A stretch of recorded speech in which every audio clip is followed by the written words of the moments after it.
My beautiful, beautiful feel-good family. Yes, and just like that, it is Thursday. We almost made it, Mark. You know, I felt like you were talking to me personally there, man. That was so warming and inviting. Thank you, man. You know, when Graham shouts to the side, you guys look beautiful. You know, you get the feels, eh? You just get that warm and fuzzies, man. You really do. But listen, I've said it, you know, throughout the course of the week. I know that we live for the weekends, right? I really do know that, and it's nice to get to a Friday. But every single day, there's a great opportunity. So don't rush the week. 100%. Let's get through this day. There's so much that we can that can be done this day. So, and we're going to bring you a lot of inspiration on top of it as well, and we're going to fill your cup just a little bit. Oh yes. Now you're pretty much talking about a side hustle, right? Yeah. Okay. Did you catch that? Yes. I'm onto this. Right? So that's what the theme this morning is. It's all about the side hustle this morning. With the economy obviously in the state that it is, it's like that people would have more than one job or a passion that would earn them an income on the side. So I think that's something we should definitely. We know life is crazy at the moment. Things are expensive. We are looking for that extra income streams. So financial literacy coach Talia Plaikis shares some advice on how to juggle both a full-time job and a side hustle. Then we're also going to be speaking to the very people who are living that reality. Cosplayer Casey Peters is here, visual artist Junior Olifant, and also content creator Rashika Karim. Oh, the bar has been set, but it doesn't stop there, brother, because we also got entertainment coming through. This morning we have a pianist in the building. We're talking about Zoe Molekua. Oh yes, the one and only, here to entertain, here to serve us, and hopefully share some of the feel good with you right now this morning. So firstly, well done for making a great choice, but there's another man who's ready to share some all of that energy with you. And it's there already. I feel like I didn't stop talking yesterday and I woke up still talking this morning because I'm just so interested. There is so much going on. A very good morning. My name is Graham Richards. Yes, thank you to those two beautiful men. What a pleasure to start my day with them and all of you. Why? Because this is where my cup gets filled up. And that's what we are doing today. We are all about that side hustle and shameless self-promotion. Put yourself out there. This morning, I want you to plug yourself or your friends who have got that exciting hustle, that great idea. Maybe it's a community baking initiative, whatever it is, and it's awesome. We want to find out about it today. Drop us a voice note, send us a video, send us a link, whatever. We want you to promote the side hustle so we can make it the main hustle. You can drop us a voice note, 063-408-8863. We're also looking for some great advice if you are wanting to push the boat out and explore a new side to yourself in business, in work, in life. It's time to get the hustle on, baby. And we're going to start hustling for the next 3 hours after we get that vital information in. Let's get those news headlines and sporting headlines down, and then the show can commence. That's right, let's hustle into this Thursday. Let's start off with your news headlines. We take a look at your national news headlines first. It's 3 minutes past 6 o'clock. The United Nations Secretary General Antonio Guterres will fly to South Africa early next week to attend the 15th BRICS Summit in Johannesburg. Now, he is among the group of 67 leaders and 20 international organizations that have been invited. And Guterres' attendance makes him the first UN Secretary General to attend a BRICS Summit. Now, BRICS accounts for more than 40% of the world's population and more than 25% of the global economy, and several countries have indicated that they wish to join the bloc. Then President Cyril Ramaphosa has arrived in Luanda, Angola, for a summit of Southern African leaders who will focus on sustainable industrialization of the region. The 43rd Ordinary Summit of the Heads of State and Government of the Southern African Development Community, the SADC, is being held under the theme Human and Financial Capital, Key Drivers for Sustainable Industrialization of the SADC region.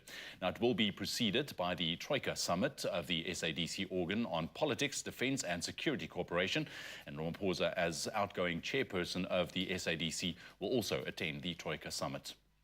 Then over to international news headlines this morning. Police in Zimbabwe have arrested 40 members of an opposition coalition who are campaigning ahead of elections next week. They were detained in the Glenview suburb of the capital Harare on Tuesday. Now, Citizens Coalition for Change, the CCC spokesperson Fajazi Mahere, said Gladmore Hakata, the party's Glenview South MP candidate, was among those arrested. Zimbabwe police said the CCC has engaged in activities not mentioned in their notification for a rally in the suburb, and President Emerson Mnangagwa and CCC leader Nelson Chamisa are the frontrunners in the election. Then Germany's cabinet has passed a contentious bill legalizing recreational marijuana use and cultivation, one of the most liberal cannabis laws in Europe that could potentially provide further momentum for a similar worldwide trend. Now, the legalization, which still has to pass Parliament, will allow adults to possess up to 25 grams of the drug, grow a maximum of 3 plants, or acquire weed at cannabis clubs. In South Africa, the use of cannabis is highly regulated and only allowed to be consumed in private by adults over the age of 18 years. And we'll end up with this story. Maybe you've seen it on the socials as well. An amazing encounter between a leopard and a troop of baboons has been captured on a video that's presently trending in many countries around the world. It was uploaded on the YouTube channel of Latest Sightings and shows more than 50 baboons attacking the leopard in the Kruger National Park. Now, the leopard initially approaches the baboons and then charges them, to possibly hoping to secure some lunch. However, in a display of courage and strength, the baboons launch a merciless attack on the leopard, and despite the leopard's brave attempt to retaliate, it's unable to endure the assault and dashes into the bushes. I think its ego probably more dented than its body. Strength in numbers, that's for sure. That's where we leave your news headlines for now. We'll be back at 7 o'clock with another round. Right now, let's get into that first round of sports with Graham.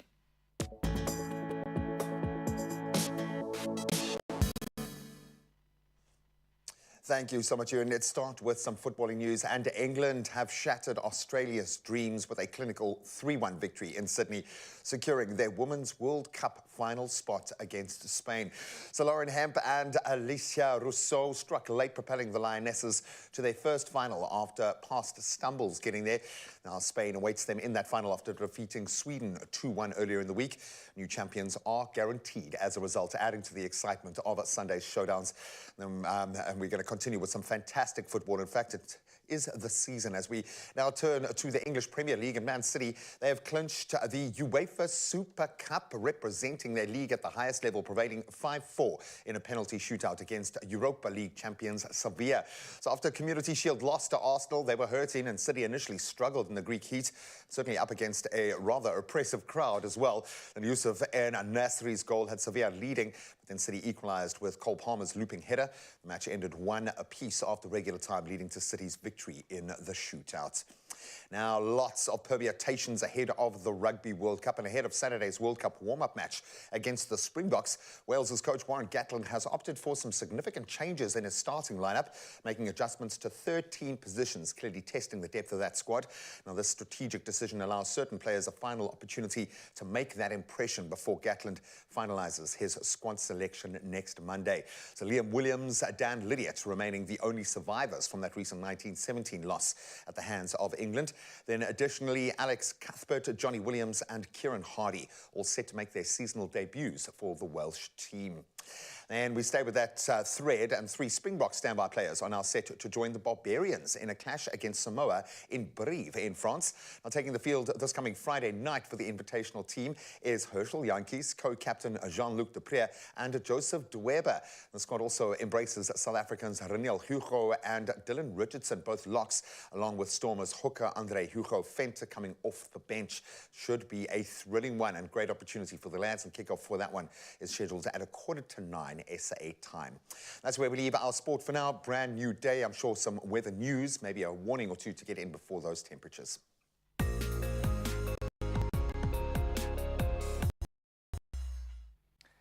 Thank you, G-Man. Yes, let's dive into weather. And first up, weather news. Now, the SA Weather Service has issued a yellow level 1 warning for damaging winds expected in places over the interior of the Eastern Cape, the central and southern parts of the Northern Cape, as well as the western parts of Northwest Province and the Free State. Now, high fire danger conditions are expected over the northern and central parts of the Northern Cape, as well as the western part of the Northwest and the Free State, as well as the northern interior of the Eastern Cape. Now, other than the Western Cape, which can expect cool to cold weather with rain over the southern western parts, and Gauteng, which will experience fine and cool but warm weather in the north, almost all the rest of the provinces can expect partly cloudy to cloudy conditions. So with that weather warning, let's find out exactly what that means for our temperatures across the country. So starting in Polokwane, the day starting at a low of 7 up to 25. Mbombela 13 up to a high of 29 degrees. Pretoria, nice cool temperatures from 12 up to 25. And Johannesburg, 10 is up to a max of 23 degrees Celsius. Carrying on the country now to Mahikeng, where the day starts at a low of 11 and a maximum of 27 degrees.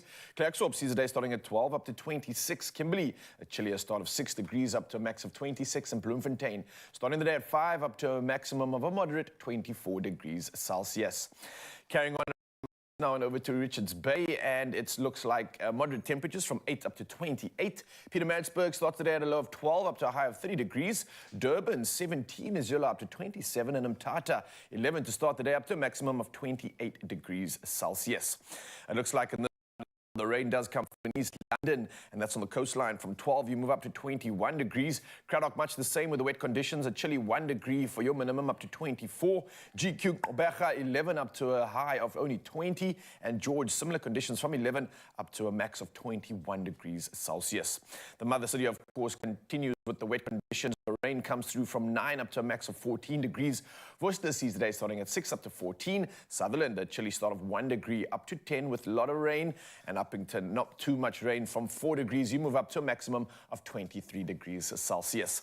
Well, from temperatures, let's dive into those sunrise views. I love this part of the morning. And starting us off for this 6 o'clock edition, we've got Caroline in Pumula, snapping an amazing view with a variety of purple tones. I love this. So soft and so beautiful. Luciana is up next in Modimole, taking a stroll on the field with her dogs. Oh, what a beautiful way to start the day. Well played, Luciana. And then Joshua out in GQ, Oberga, driving to work, couldn't help but stop to snap this view and share it, and I'm so grateful for it. The sun hasn't even made it into the day. You won. Early bird definitely caught the worm in this one. Well played. And then we've got Emil in Baklu, who captured an early morning dusky view. This is a stunning shot. Nature filled and inspired. The hues here are so ominous. It's almost bringing a blue and a green to the sky. This is rare, but yet so beautiful. Thank you so much, Mzansi. I love that you started us off this morning. You can keep it going on 063 408 8863. You'll do it all again in an hour, and hopefully carry on with these smiles that you put on our faces. Thank you so much for that one.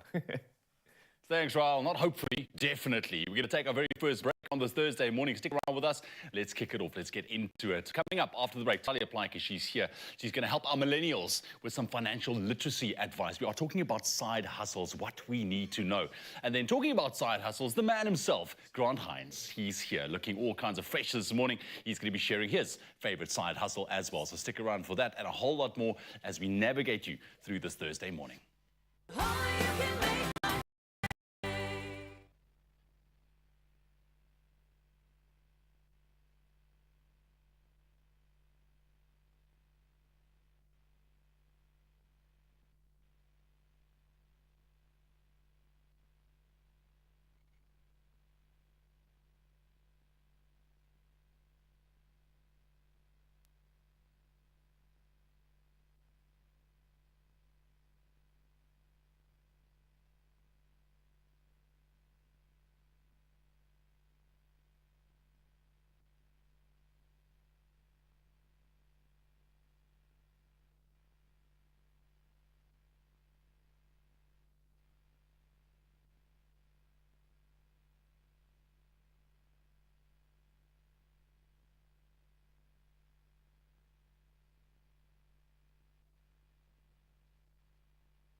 Say welcome back to Feel Good Breakfast Show and getting you in the mood.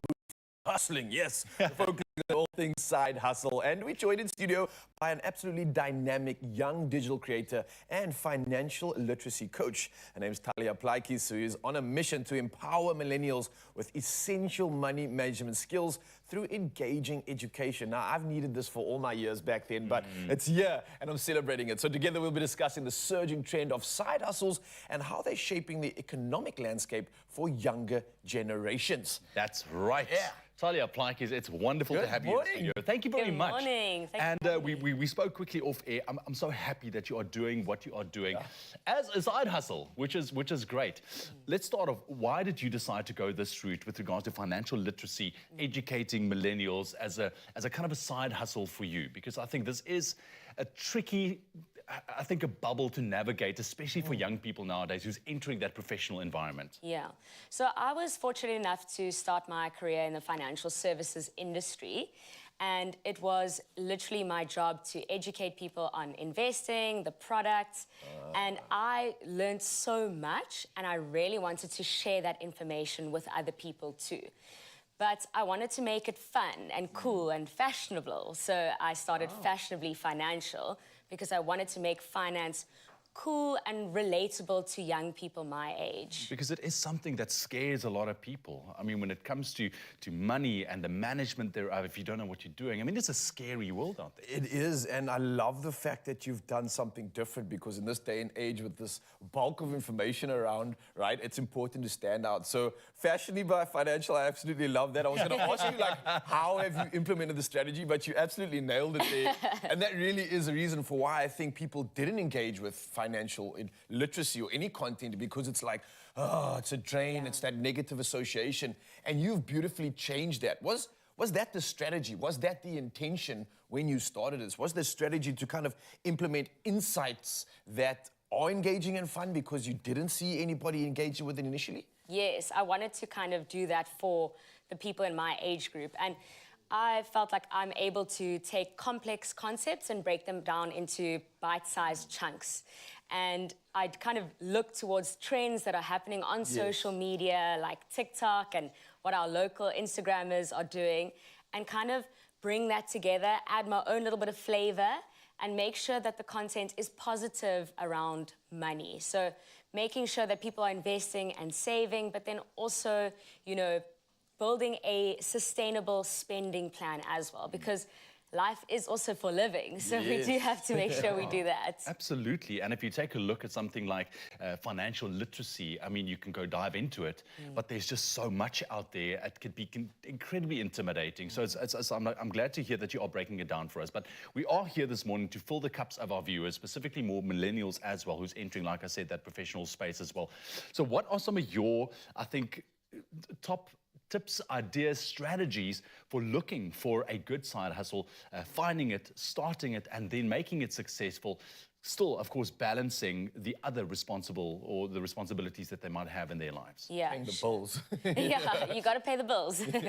So I think when it comes to a side hustle, it should be something that you're either passionate about or that you are really good at. If you can do both together, amazing. But it definitely has to be one of those two things, because you are going to be doing it outside of your main responsibilities. So you're going to be, you know, doing it early in the morning or after work or on the weekends.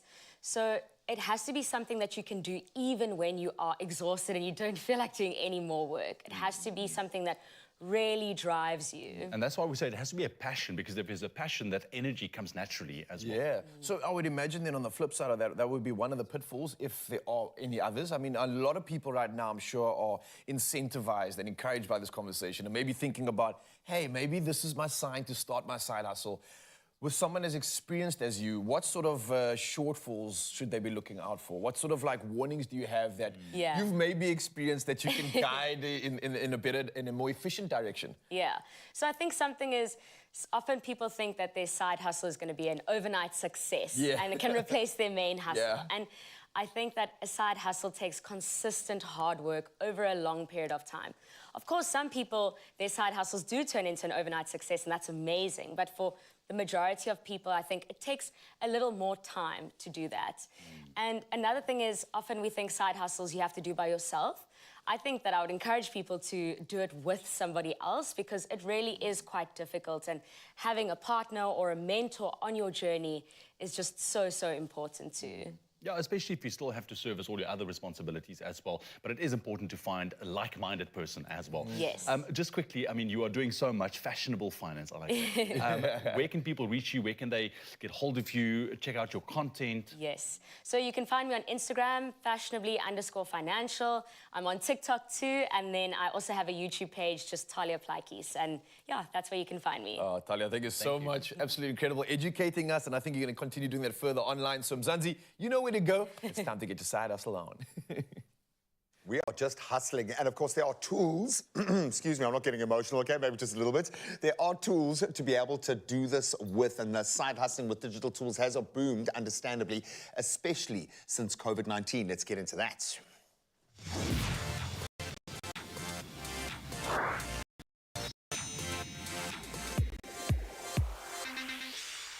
So yes, there is tech, and then there are apps, and amazing apps to help us get our side hustle up and running and do it beautifully. And what I love about this is you're plugging into collective compound knowledge in each space. So we had to bring in Grant Hines to take us through some of the winners in his mind, because you employ a lot of these things within your own kind of digital space, yeah? I do. And also, like, I know a lot of people who have... Bless you, Yeah. bless you, Wow. child. Yeah. Bless you, child, man, really. Wow, like the whole country waited for me to sneeze. Thank you to And everybody. everyone said bless you as well, I hope. Yeah. There's a whole bunch of tools that are like I have employed and that I know a lot of people have employed that do generate money, and a lot of it is generated with the mindset of it being a side hustle. And if you have the right tools to execute your ideas, that's the way to go forward. Remember, your project is only as good as your idea is. Just hang on a second. I just want Lucian to please come in here. He is our set hygiene fairy on top of the other 9 jobs that he does. Thank you. Thank you. Can I have some on my, just a little bit on my face here? Just a bit there. Thank you, man. Don't laugh, guys. Don't laugh. I love Lucian. You can tell his boys on set this morning. Just silly, man. Just The silly. first one is a service called Printify. Printify, okay. And Printify is a print-on-demand service. So if you've got any ideas that you want on mugs, or if you want on T-shirts, or if you want, and it uses a system called drop shipping. So you don't ever have to keep stock of an item. You have to design your T-shirt or design your mug. You choose the design or the hoodie or whatever, and then when people purchase that item, then the money moves. The money moves and it gets shipped directly from the factory, printed to that person. So you never have to handle the logistics. So a lot of the problem with side hustles is that if you have a business, there's a lot of cost to producing. Like you have to have a lot of knowledge between how things moving between ports or whatever. But this company does it for you. There are a lot of companies like this, and sorry, because this drop shipping is something I hear a lot, and everyone is dipping their toes into the side hustle with this notion of kind of overlaying your great idea onto someone else's infrastructure, someone else's kind of product line, tool set, things like that. But it seems like a great first step to test the waters. It is great, and also there's a lot of confidence that a customer has. So there are a lot of people that do side hustles in South Africa. Unfortunately, I've been scammed by this, where they will have like an Instagram account where they have like clothing, and then you go like, this is great. They seem to have a couple of influencers that they've worked with, and this seems to be, at least seems to be legit. Then you put like $1,000 or $2 down on some items of clothing that never arrive. And it's because they seem to be handling a lot of the logistics. But knowing that you can get it through a service that's trusted, that you're going to get your, I absolutely love that. Okay, let's take the notion of selling out there to a different level. What if we've got a whole lot of stuff that we need to... So if you're not drop shipping something that you're designing, Shopify is a good space to be able to sell something. So maybe you're making like a jam, or you're creating your own product line that you want to do some of the logistics, or requires you to do those logistics, then Shopify is a nice way to do it. They handle a lot of the money exchanging, the point of purchase, because a lot of those things can be quite expensive. It's very convenient. So Shopify is also a really nice trusted platform, and it integrates with a lot of like WordPress and a lot like Squarespace and a lot of those. A lot of the other supporting tech. Okay, let's take the shopping in that marketplace a step further because we like to engage, we like to be able to shop, we like to be able to ask questions, see, get stuck So in. what's the point in having all these products on these services if you don't have a marketplace to sell them? And one of the best marketplaces that I know of, that are like where the side hustle is real, is Etsy. Etsy. So Etsy is a space where people are constantly looking for things, and it's a great tool to research. If you are struggling with ideas for a side hustle, look what people are looking for on Etsy. It shows you the demand. And then you can plug that demand. So it's a very exciting space, and you'll be discovered, your products will be discovered a lot there, and you'll be able to plug these services like Printify and Shopify into your Etsy marketplace, and then be able to serve your community. You're building a little ecosystem for us, dude. I love it. Exactly. This is beautiful. And it answers problems that are hard for people to solve, or think that those are the barriers to entry. I can't do this because I don't know these tools. I don't have cash flow. I don't have a product line yet. For 100%, I love that. Okay, and now let's get creative. How do we sell the intellectual property, the creativity that we place so much value on? So the last one I think is really exciting is services like Envato and Motion Array. A lot of creative professionals use these services all the time. They're subscription services. But what a lot of creative people don't know is that you can be on the other side of this equation. So if you've got a particular skill set, you're a great illustrator or you're a great music producer, you can sell your music on these services as a subscription service, and there are people making $2,000, $3,000 a month just producing music and uploading it to these services, submitting it and getting it approved on these services.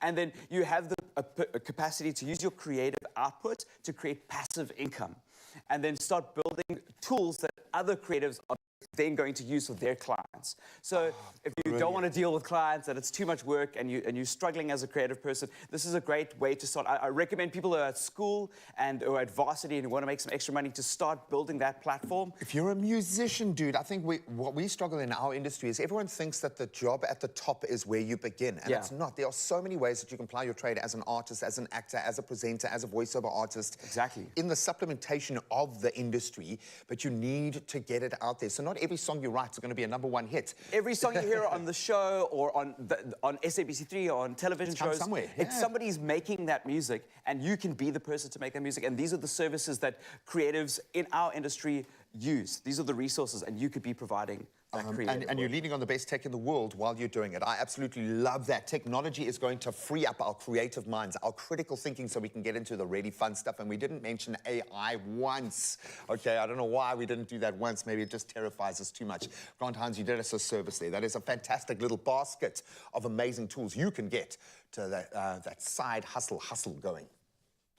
Hustle, hustle, hustle, baby. Yeah, that's what it's all about. Thank you so much, Grant Hines, for coming through. And we're going to give you some inspiration maybe for your next hustle. And maybe it's in the line of visual artistry. Yes, we're going to be joining Junior Olifant out in Kimberley and check out some visual art that, I'm telling you, it's going to inspire. On top of that, we're also talking about confessions in the workplace. It's going to get interesting. I know you don't want to miss that, so don't go away. We'll see you in just a bit.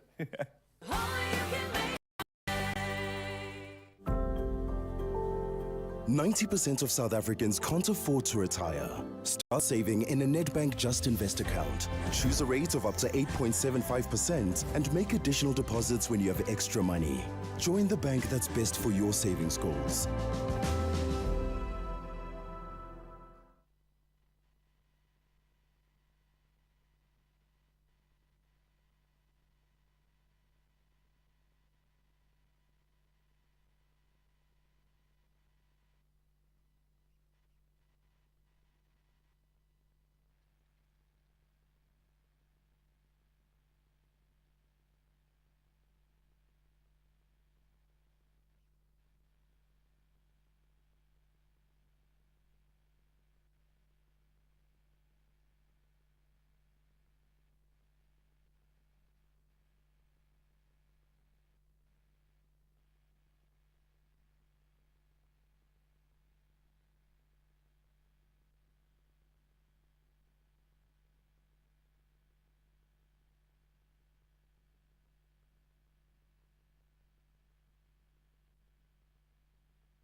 Welcome back, baby. It's time for the hustle. I'm getting so inspired this morning. We've looked at tech, we've looked at a mindset financially, we've looked at what it takes to get started in the workplace. But now let's look at some potential reasons to need a side hustle, i.e. you get fired from your job. Now, we're going to have a little bit of fun with this one. Working a full-time job comes with lots of benefits. You've got the stability, you've got the financial security, hopefully, but it also comes with a whole lot of weird and wonderful characters that may push you to want to kickstart that side hustle. I'm not talking about you guys. I feel like this is going to be a veiled conversation. No, you guys are not that reason for me. No, man, but the workplace, it's an interesting space, especially if you're not really happy in it.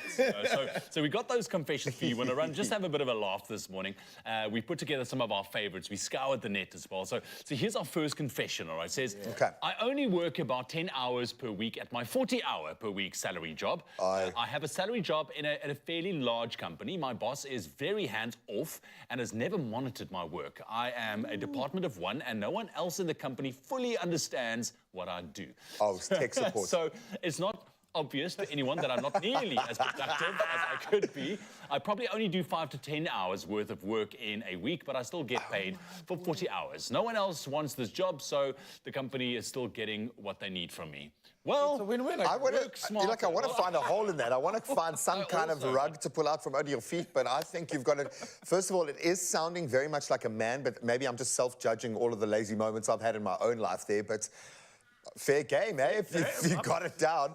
I'd love to know what that job is, though. Because I think that might be the best job in the world. I think I'm tech support or something like that. You've got enough like time, I think, for another side hustle with all the work going on there. So, guys, this one is going to explain a lot about me, okay? Okay, so please, just tread lightly, I'm listening carefully. Okay, so our confession too. Yeah? I've been pretending to be dumb at work since I got hired. See, there's a key, okay? I used to manage a cafe for years, and there were people we would hire and they would be good at their jobs, but I wouldn't rely on them for major things. When I quit there, I thought, why can't I just be a little dumber and work with less integrity? And so I did exactly that. I'm going to add, and the rest is history. Excellent, I guess. Wow. Okay. So now you get it. Now you guys understand my vibe. Eh? Like where I'm coming from. You get it now, okay? I understand, Graham, finally, after all these years. Nice, dude. I do that a lot with Zoe when I play those games on the Oh, show. really? Yeah, for sure, bro. Yeah. I get you, bro. I feel you. Listen, doesn't stop there. We got more confessions to share. Here's another one. Listen to this. I know some people can relate to this. I keep a bottle of bourbon in my desk for those extra long meetings to kick up my coffee. I feel like there's nothing I can say that's going to be okay. Like, I don't know. You do you, I guess. That's it. Yeah, let's move along swiftly. I do know a couple of people that actually do that. So, I mean, there's a name for it. yeah, there's a name for it, but let's not go there. Our next confession. I used to take 15-minute naps in the bathroom stalls. Whoa. How? Why is this weird? Why is this weird? What's wrong with it? And Probably just like on the seat, like maybe did he bring his jacket, roll it up and make a pillow? We've all been on airplanes, guys, okay? You can sit opposite ways on the seat and like... Wow. Thank you for the demonstration. I wouldn't have been able to understand that without a visual demonstration. Thanks, bro. We've got lots of questions. If you guys know how you can sleep in a bathroom stall, let us know. Yeah, please. And we want pictures. Okay, so this one's quite meaty. There was this lady at my first job out of college who would sneak away into the lunchroom, which was in the basement of the building, and steal lunches. Oh, my word. She'd go through all of them, taking little bites or eating it all. If she took a bite of something she didn't like, she'd throw it in the garbage. Now, staff would come downstairs to find their lunches devoured or half devoured or in the trash, and one bite taken out of it. Can you imagine? This all came to a head one day when some guy was up in arms after his meatloaf sandwich. Yeah, fair game, fell victim to the lunch thief, and he ended up catching her red-handed. She was fired and keyed everyone's cars, as you do. oh wow, as you do. Wow. Get rid of the gangrene if you can. Jeepers. I would rain war on the person that did that to me. I'd set up cameras. Oh, for I'd have sure, dude. traps with like, oh, you name it. I mean, I'm all about that meal prep, Yeah, you know, there's a line and you taking don't it to cross. work. You know, it's effort. There's a line you don't cross. I hate to say it, guys, but I don't think your two lunches, your little carb-free Brussels sprouts, whatever the hell you're eating this morning. I don't think anybody's going to be risking their job to go steal that No one guy. wants an egg whites and a broccoli with no salt. Leave my on it, microgreens. Yeah, for sure. We've got another one quickly. An employee phoned in to say he had a bad cold and couldn't work that day, a Friday, on a payday. He did, however, come in half an hour later to get his paycheck. There you go. Yeah, well, With a mask, you just need your mask. I need the money for my medication. yeah, for sure. Okay, that's fair enough. We got one more to share. This is awesome stuff. Now, listen to this. 2 years ago, 15+ employees were fired during the company holiday party. That was 3 days before Christmas, and immediately escorted from the premises with their belongings handed to them in a box. The reason was downsizing, apparently. Wow, Merry Christmas. Wow, it Merry must Christmas. have popped off at that jaw. I was about to say, listen, we've seen a few Christmas parties in our time. Okay, not everyone makes it back alive. Okay. I think that's why photocopiers no longer exist in most offices, pretty much. This is true. I can see why. Or maybe they've just locked ours away. I don't I know reckon why. they definitely pulled out all the bourbon underneath the desks after that for that jaw too. But wow. Okay, I see where you're going with this. Incredible stuff. So maybe this has got you thinking about someone in your office, or maybe side-eyeing someone in your office with a little bit more interest. We'd love to hear some of your stories, your confessions. Keep it a safe place, though, and keep it anonymous. I think it's going to be the best bet, but crazy confession at work. Absolutely. All right.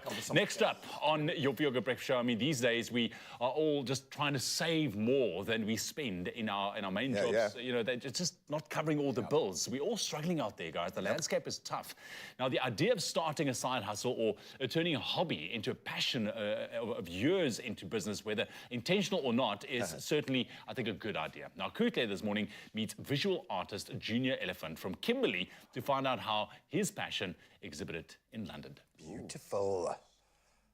We are now chatting to Kimberley-born artist. He's a photographer, a visual artist, graphic designer, a tattoo artist. He does it all. His name is Eugene Junior Olifant. His work was recognized this year when the It's Liquid group chose one of his art pieces to be exhibited at the 8th edition of the London Contemporary Art Fair. He had the opportunity to travel London thanks to sponsors, and he's here to talk about how this opportunity has given him the exposure to help grow and elevate in his career. Junior, thank you so much for having us in your home and, to share more about your story and your art. Thank you so much for having me and giving me this opportunity to get some more exposure. Amazing. Now tell us about how did your love for art begin and who encouraged this talent? As a child, my uncle, his name is Christo Stevens.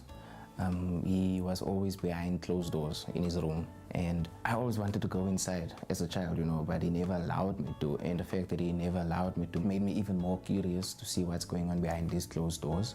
And then one day I found myself, having the opportunity to open the door because he wasn't there and go inside and go see what it was.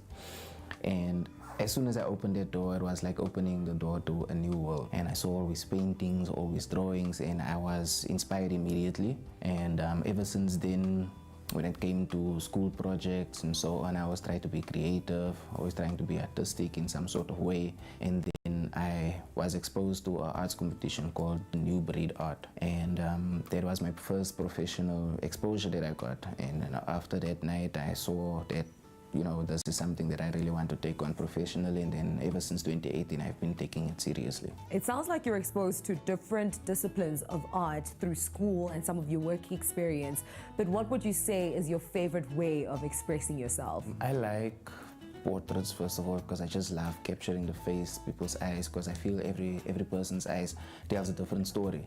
And with that, I don't really focus on painting with color or drawing with color, whatever, because I simply do not really have the patience for that. And that's why I prefer to focus on the discipline of fine arts within graphite and charcoal. And then I try my best to always go to a fact of hyperrealism. One of your pieces has been chosen to be exhibited at the London Contemporary Art Fair. Tell us more about the self-portrait, The Great Depression. What experience inspired that portrait? What happened was, first of all, I identify as colored, and living in a colored community and being raised colored and all that is especially hard to see the age of 21. And the reason for that is because unemployment is the root of all evil. And through my art, I'm trying to tell that story about how difficult it is for a colored male to make it to the age of 21. So the Great Depression is about 10 to 13 self-portraits of myself doing different poses, whereby I had to make difficult decisions in my life that could have changed the outcome of where I would have been sitting today. Your work is still up in London. Yes. And how poetic it is that your work right now lives in London and you're able to travel the world through the things that you do. Talk to us about how that trip was. How was it being overseas? Being overseas was an opportunity of a lifetime. There is no words really to explain it. But I can remember the first feeling that I felt when I left the subway to go to the high streets was that the vibe was so artistic because there's graffiti and mural everywhere, there's art everywhere. And the city, the environment is so appreciative of it. It felt like the artistic environment in Shoreditch, London itself, appreciated my presence more than what I appreciated being there at the end of the day. Now, where can we find you? Where can we find your work? On Instagram, it is Junior Olifant Art, and on Facebook, it's Junior Olifant. Where to from here? Right now, I am working on a series called Children of the Sun, and it is about promoting colored awareness, like what we have achieved and things like that, but also touching on the croissant roots that we come from. And I want to host an exhibition whereby I will be hosting my art. Then I also want to host a theater play that will explain the series, what it's about and things like that, tell like small 5 to 10-minute short story. Long-term goals are, to own my own gallery and to give back to the community, give back to the artists that is struggling with the same things that I'm struggling with, and just make it easier for them to infiltrate the artistic industry. I absolutely love how you are growing and excelling in your career. You're also lifting others up to do the same. Thank you for joining us and sharing your story. I'm pretty sure we have all been inspired by it. Thank you so much for having me, guys. Eugene Junior Olifant, this young artist has passion, talent, and dedication. I'm pretty sure that all of us can write down a few notes from his story and his journey. Inspiration tick. Let's continue on that trend. We've got an incredible human being joining us this morning who seems to have made about 5 hustles her main hustle. Yes, she is a forensic scientist, but she is also shining in the cosplay space, and she is a content creator, a gamer, and she is here to inspire us this morning. Then we're going to get into what I am told is the best game of the year and the only game that Grant has bought. It's Baldur's Gate 3. If you like D&D, stick around, baby.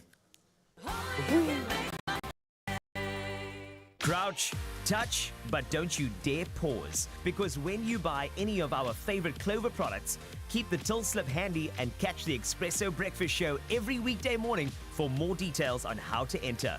While the box is battling for Rugby's greatest prize, you can win your share of 80,000 rands worth of Weber Prize. So engage and win Rugby's greatest moments, brought to you with love by Clover.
It's my feel good. Yes, Mzazi, welcome back to the Breakfast Show. It's all about the and yes, we've been delving into the concept of side hustles, and this next story is exactly that. Now, millions of us have favorite superheroes, but some go to the next level and dress as those characters to attend comic and superhero conventions. Now, this morning we have the privilege of chatting to a cosplayer and gamer for ATK Arena. We're talking about Casey Peters, whose main gig day is being a forensic scientist. Can you believe it? But ladies and gentlemen, let's welcome her to your Feel Good Breakfast Show. Casey, how are you doing? Thank you. I'm good. I was a bit nervous, not gonna lie. Like waking up early. I don't know how you guys do it every morning. I was just like, wow, I thought I already woke up early by waking up at 5. But when I set that alarm by going to bed at like 4:30, I was like, wow, this is insane. You managed, and you are here. Yeah. Well done. This is great. I mean, obviously, we are broaching the topic of side hustles, doing something other than your main gig. And I mean, for being a forensic scientist, which is quite the gig. Yeah. And then being a very active cosplayer as well. But I need to ask you as well, what is it about cosplaying that got you interested and kind of, I think, wanting to just delve into that space a little bit more deeper, but more on a professional level, I suppose? Yeah, so it first all started like from when I was very young. My brother like introduced me to like video games and everything, and it was almost like a way of, I think, like a nice little like escape when like things were like going on. And then I started really like admiring a lot of the strong like female characters that like, I know they overcame a lot of stuff, or they were just like really bad. Yeah. I don't know if I can say that, my bad. Really cool and stuff. And then I started thinking, I went with my brother to Rage Expos that first came on. Yes. And then I started seeing already some people were doing like some cosplays. And then I was like, wow, this looks amazing. Like you can actually become these characters that like you really get a strong bond with. And then that's kind of what like first started it for me. I totally get that, because there's a lot of games I've played where I've definitely resonated with a character, and immediately afterwards, like when I was a kid, I'll go run around in the road and like pretend to be them. So this is like almost, I think for kids and adults, this is a version to really express and really just like have fun at the same time. Yes. For me though, I'm quite interested in the fact that you are a forensic scientist and you are involved in cosplay, right? So I'm wondering if there's definitely attention to detail in both, right? Is there any sort of unexpected synergies that have come up with regards to both of these industries that you've sort of realized, hey, this is kind of like a synergy, or this is kind of a contrast, this is not working? Anything like that pulled up in your space? I guess like the synergy would basically just being, because I am the type of person that when I start something, I sometimes just want to like quickly get it done, like go, go, go, go, go, and then because I'm kind of like rushed to try and see the end product. But then with both cases, like in my work and then also with cosplay, I've noticed if you rather just like slow down, enjoy the process, and rather like give it that extra little like attention to detail, like you said, then the final product is actually like much better. And then so that's kind of what they both have been teaching me, is just like slow down. Pay attention, and then, Great life lessons. Listen, really, we can all take that. Yeah, your time management must be up there, because, I mean, full-time gig and cosplaying, you explained to us off air that it takes a long time for you to put together your own costume. Yeah. How do you manage it? Take us through a day in your life, because I know, obviously, the cosplaying, it doesn't happen every single day. Yes, but obviously, you work towards something. How do you manage your time between your full-time gig and then, of course, you know, gaming and getting into those characters and making costumes? Yeah, so it is quite difficult. I'm tired a lot, I'm not gonna lie. So basically, I always just try firstly go to bed early, wake up early, and then luckily I can end my job at 3 because it's flexi hours. So by the time I get home, then we practice like with our team like 3 times a week. So then I know those days I'm not really going to be touching like anything related to like content creation, like cosplay or like streaming and stuff. And then those days that I do have free, that's when I'll kind of just try and like get myself in the mindset to do that, and then just go for it, I guess. Thanks. So yeah, but then some days like you don't want to do it, and I think I've just also learned to not force myself to do something on those days where I do need a break. I like that, ensuring that it stays a passion. Yeah, exactly. Yeah, so listen, there's a lot of people I think that have been watching now that are like, this is cool, I want to get involved in this. And if not this, then just a side hustle in general. And you're someone that I think is executing it with passion. And every time you speak about it, your eyes light up, you're smiling, you're happy, and I love that. I want to share that with Mzansi. So maybe if you can share a tip in terms of how could people navigate the space when it comes to their side hustle, how to manage it correctly, and just some sort of inspiration, maybe. Okay, well, firstly, it does help that your side hustle will be like linked to something that you do really enjoy doing and that you're passionate about, because else you're not going to want to put time into it when you do have that little bit of free time.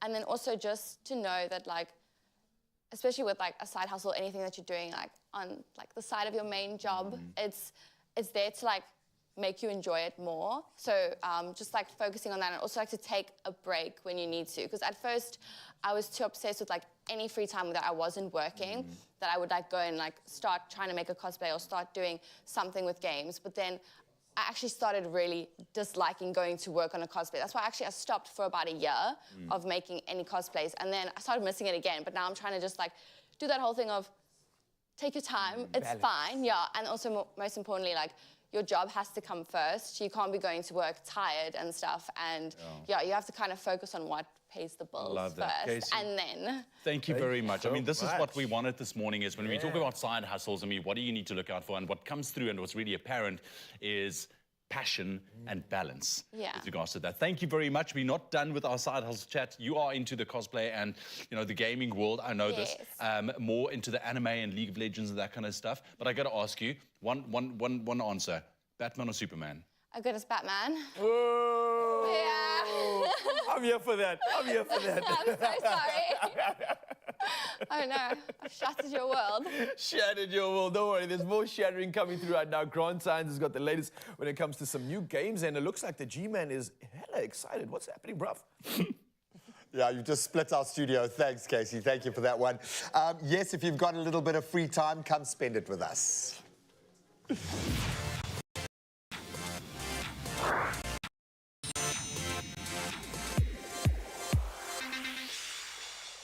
Effectively, we're playing Dungeons and Dragons, but it comes in the most highly anticipated gaming form that you could find. It is here. It's the highest reviewed and most critically successful game this year, and in fact, the only game that Grant bought, and it's finally arrived. It's called Baldur's Gate 3, and Grant's here to break down why this is such an important and exciting release for gaming and for Dungeons and Dragons, I'm going to say. Yes. Because we often miss the mark with D&D, and then the traditionalists in us, we're like, no, we're going to go back to paper and pens because it's so much better.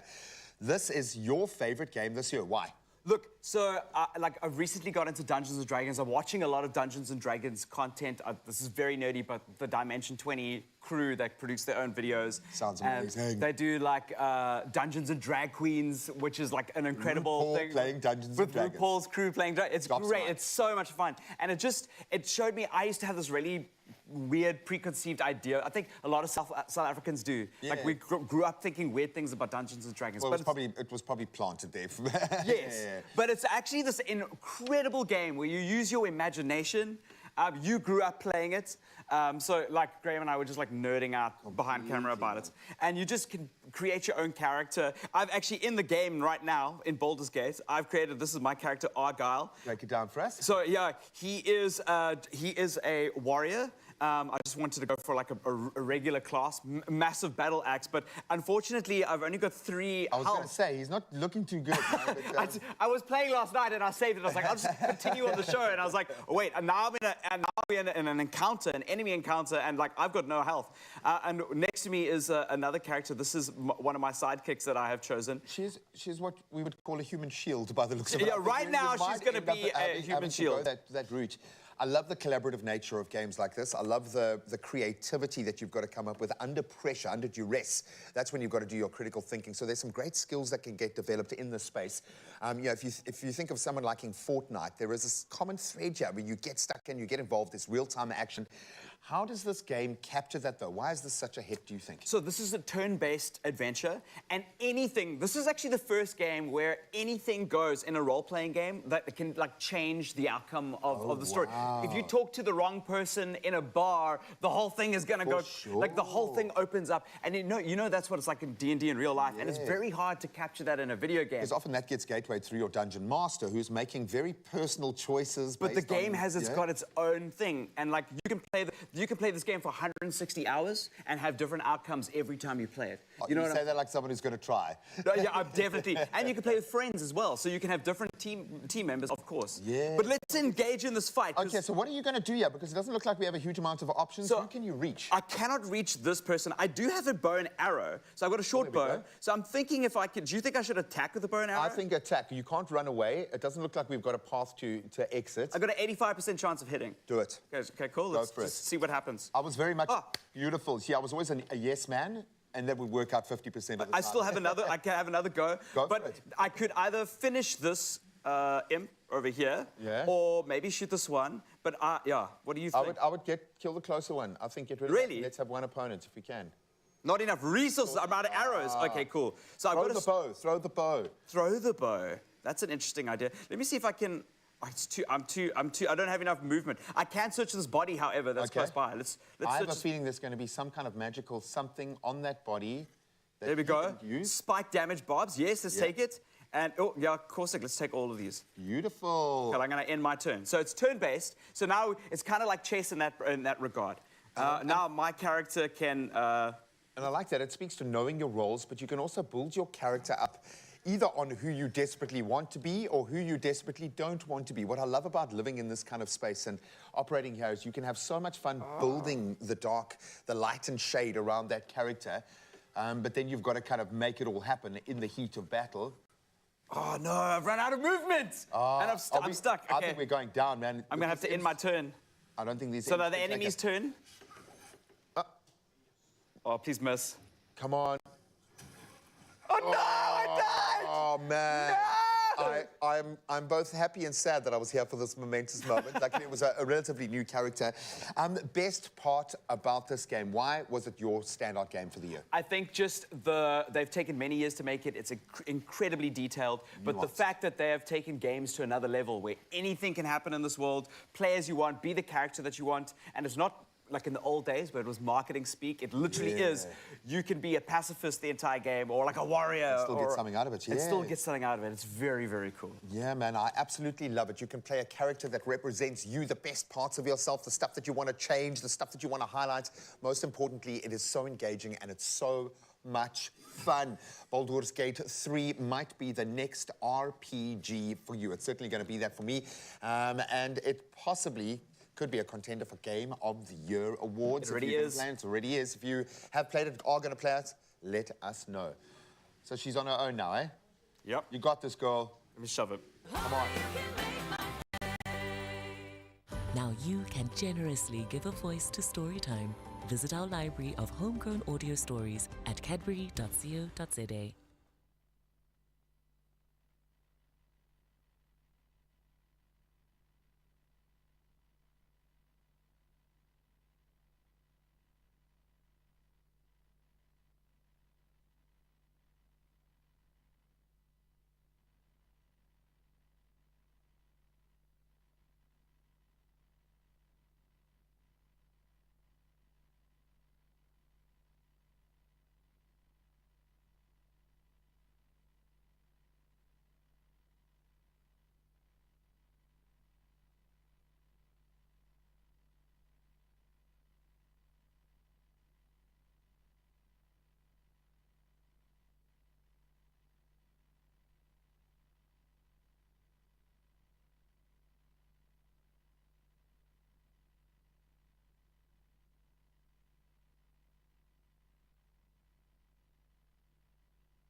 It's my feel good. yes, Mzansi, welcome back to Feel Good Breakfast Show. It's all about the hustle. The conversation is diving into all things that could inspire you to make an extra buck on the side or just find your passion. Whatever it is, stick around because this is what is the theme of this morning. For now, though, official duties must commence, and Ewan standing by with the latest. Thank you so much, Ryle. Let's quickly take another look at your news headlines 1 minute past 7 o'clock. Starting off with your national news, domestic workers are now eligible for payment under the Compensation for Occupational Injuries and Diseases Act. Now, this ensures their safety in the work environment and means domestic workers, including chauffeurs and gardeners, are now able to claim if they are injured or contract a disease at work. Now, for years, domestic workers were the only category of people, apart from soldiers and police, who were not covered under the Act.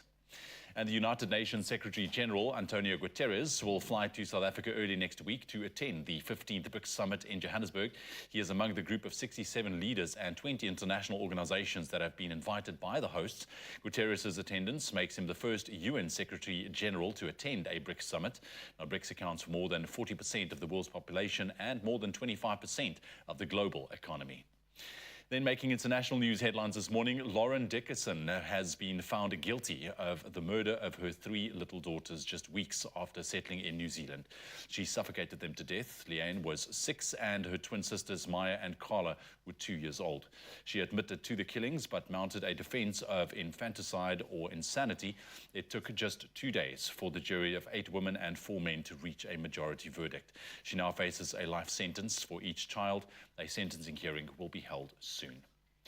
And police in Zimbabwe have arrested 40 members of an opposition coalition who were campaigning ahead of elections next week. They were detained in Harare on Tuesday. Citizens Coalition for Change, the CCC spokesperson Fadzayi Mehere, said Gladmore Hakata, the party's Glenview South MP candidate, was among those arrested. Zimbabwe police say the CCC had engaged in activities not mentioned in their notification for a rally in the suburb. And at the end of this story, renowned SA ballet dancer Johar Mosawal passed away yesterday at the age of 95. Born on the 8th of January 1928, Mosawal's journey took him from the streets of District 6 to the first black principal dancer with England's Royal Ballet during the 1960s. Now, he leaves behind a legacy of extraordinary achievements, including performing his first solo performance in 1953 at the coronation of Queen Elizabeth II and receiving the Order of Ikamanga, that's gold, in 2019. His illustrious career spanned 25 years, and after retiring in 1975, Mosawal returned to South Africa to teach and mentor the next generation of dancers. Now, Western Cape Minister of Culture and Sport, Andrew Mare, said, and I quote, "We honor him as a great legend of our country who paved the way for other dancers." And with that story, we leave you news headlines. We'll be back with one more update at 8 o'clock. Here's another round of your sports.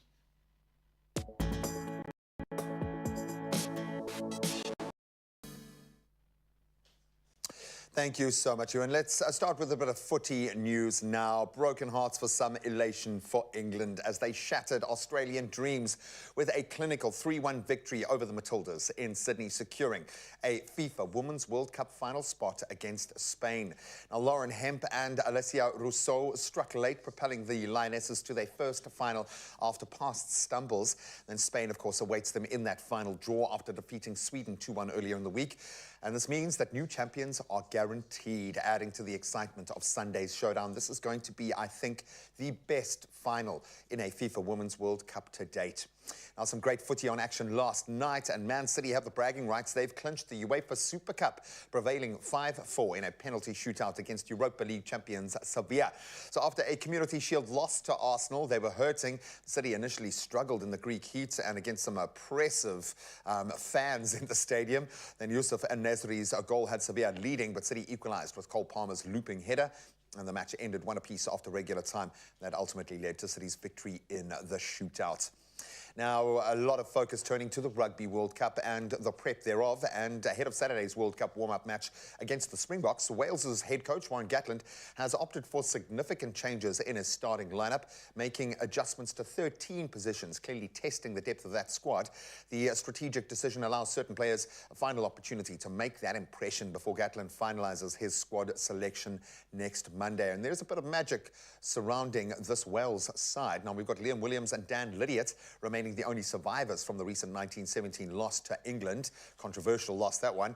Then additionally, Alex Cuthbert, Johnny Williams and Kieran Hardy all set to make their seasonal debuts for the Welsh team.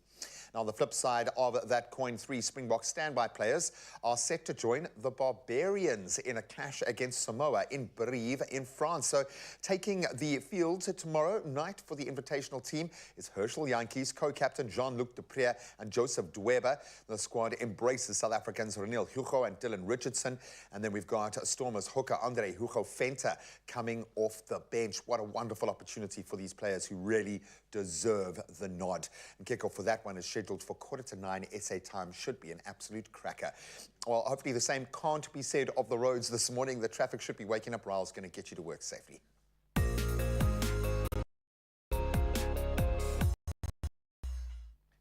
Thank you so much, G-Man. Yes, a lot of you heading on the roads this morning. Not too much chaos happening that we can report on, but let us serve you nonetheless. Now, in the Athlone area in Cape Town, there is the usual congestion on the N2 inbound, and that's at Jake's Cavill Drive. So if you're on the area, you can definitely expect delays.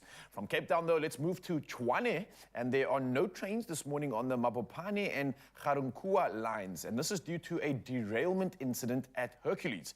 So please do plan your route accordingly. If you were going to be taking public transport, look for an alternative route perhaps. But anybody else heading out on the roads, please do buckle up, stay safe, and plan accordingly. From the road to the sky, let's find out what's happening with the latest when it comes to weather.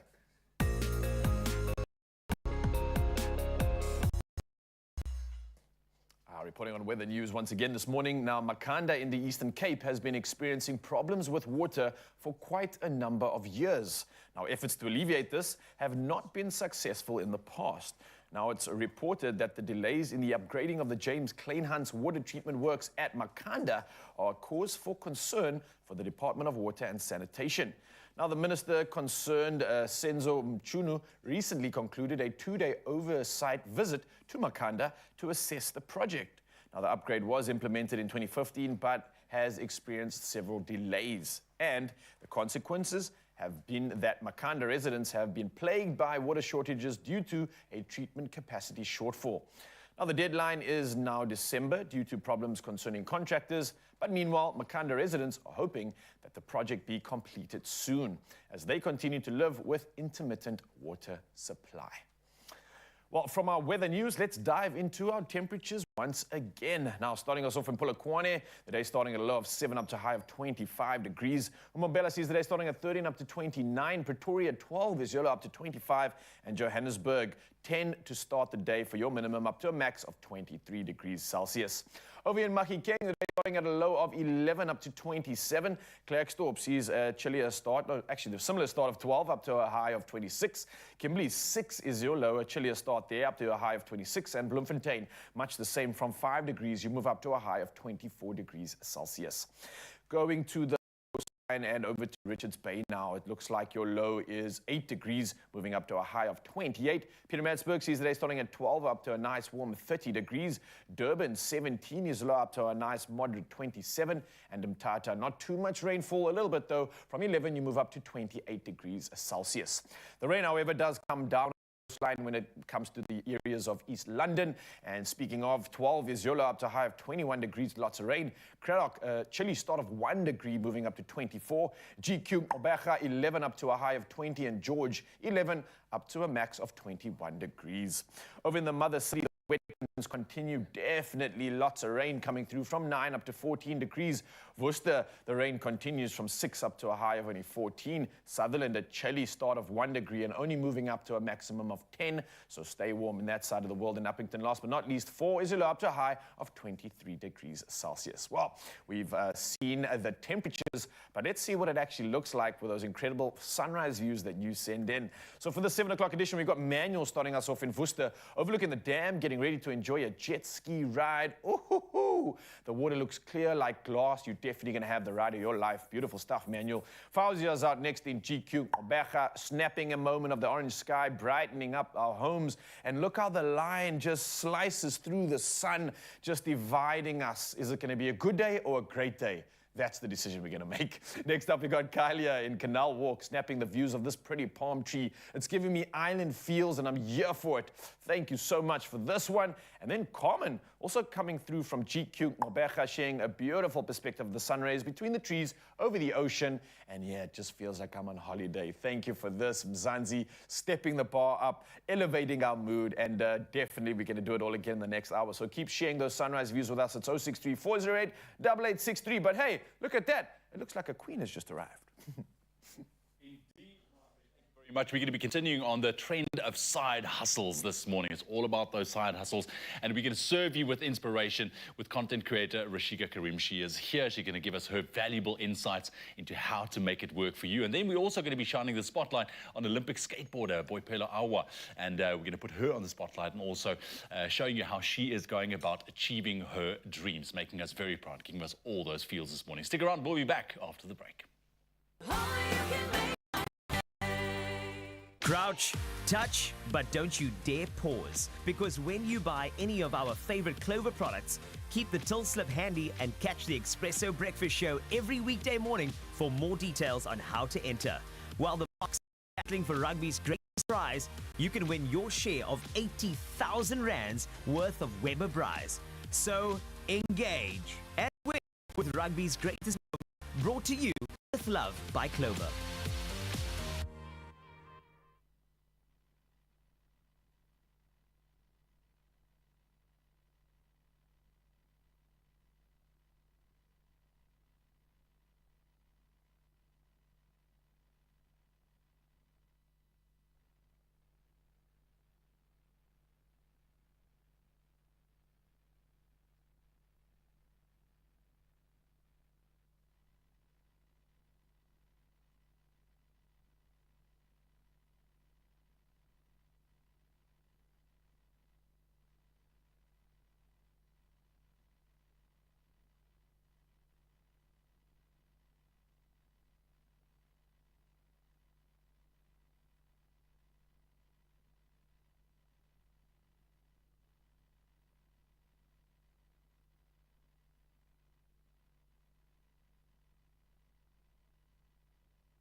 It's my feel good.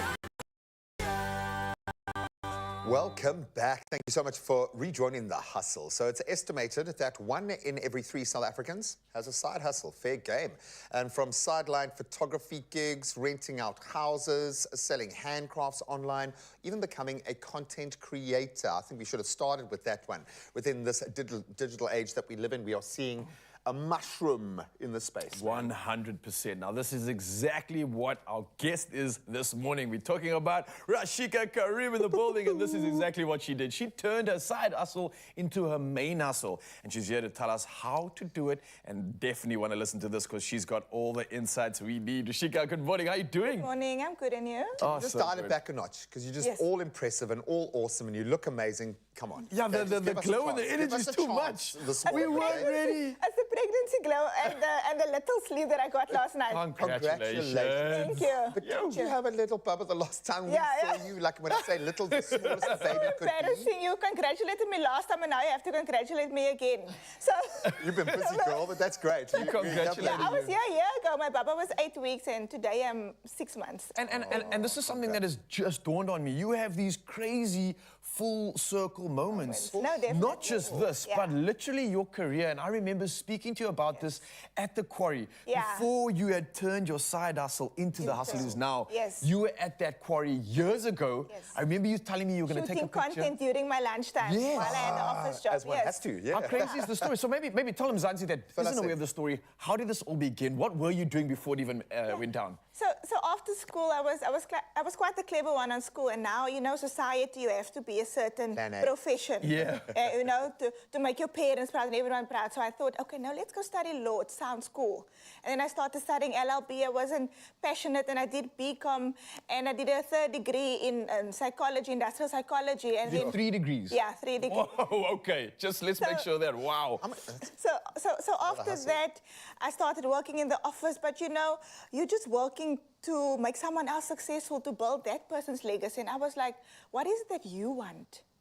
What are you passionate about? And that's when, you know, I started talking to my phone, and I started getting an audience. It started growing like by 1,000 over a week because people found me funny and relatable. Authentic. Yeah, yes, Authentic. yes, authenticity is key. Yeah. And that's how the social media journey started for me. It breaks my heart. And maybe you can testify, because we've watched this transformation happen around us, and I swear COVID was the key to unlock it. You know, as dark as that time was, it just seems to have inverted this purpose-driven notion. Our generation would work your whole life to emancipate yourself financially to be able to discover your purpose. Now, most of the young people that I'm meeting start with purpose and then try to look for a job to connect to that, which is amazing to me. Was there a moment, a person, a tipping point, or was this a gradual journey for you to get to the point where you're like, I need to follow my purpose now? Yeah. How did that look? So for financial freedom, and I couldn't just, you know, follow my purpose and my passion. Like, I had bills to pay. So I had to come up with a plan B.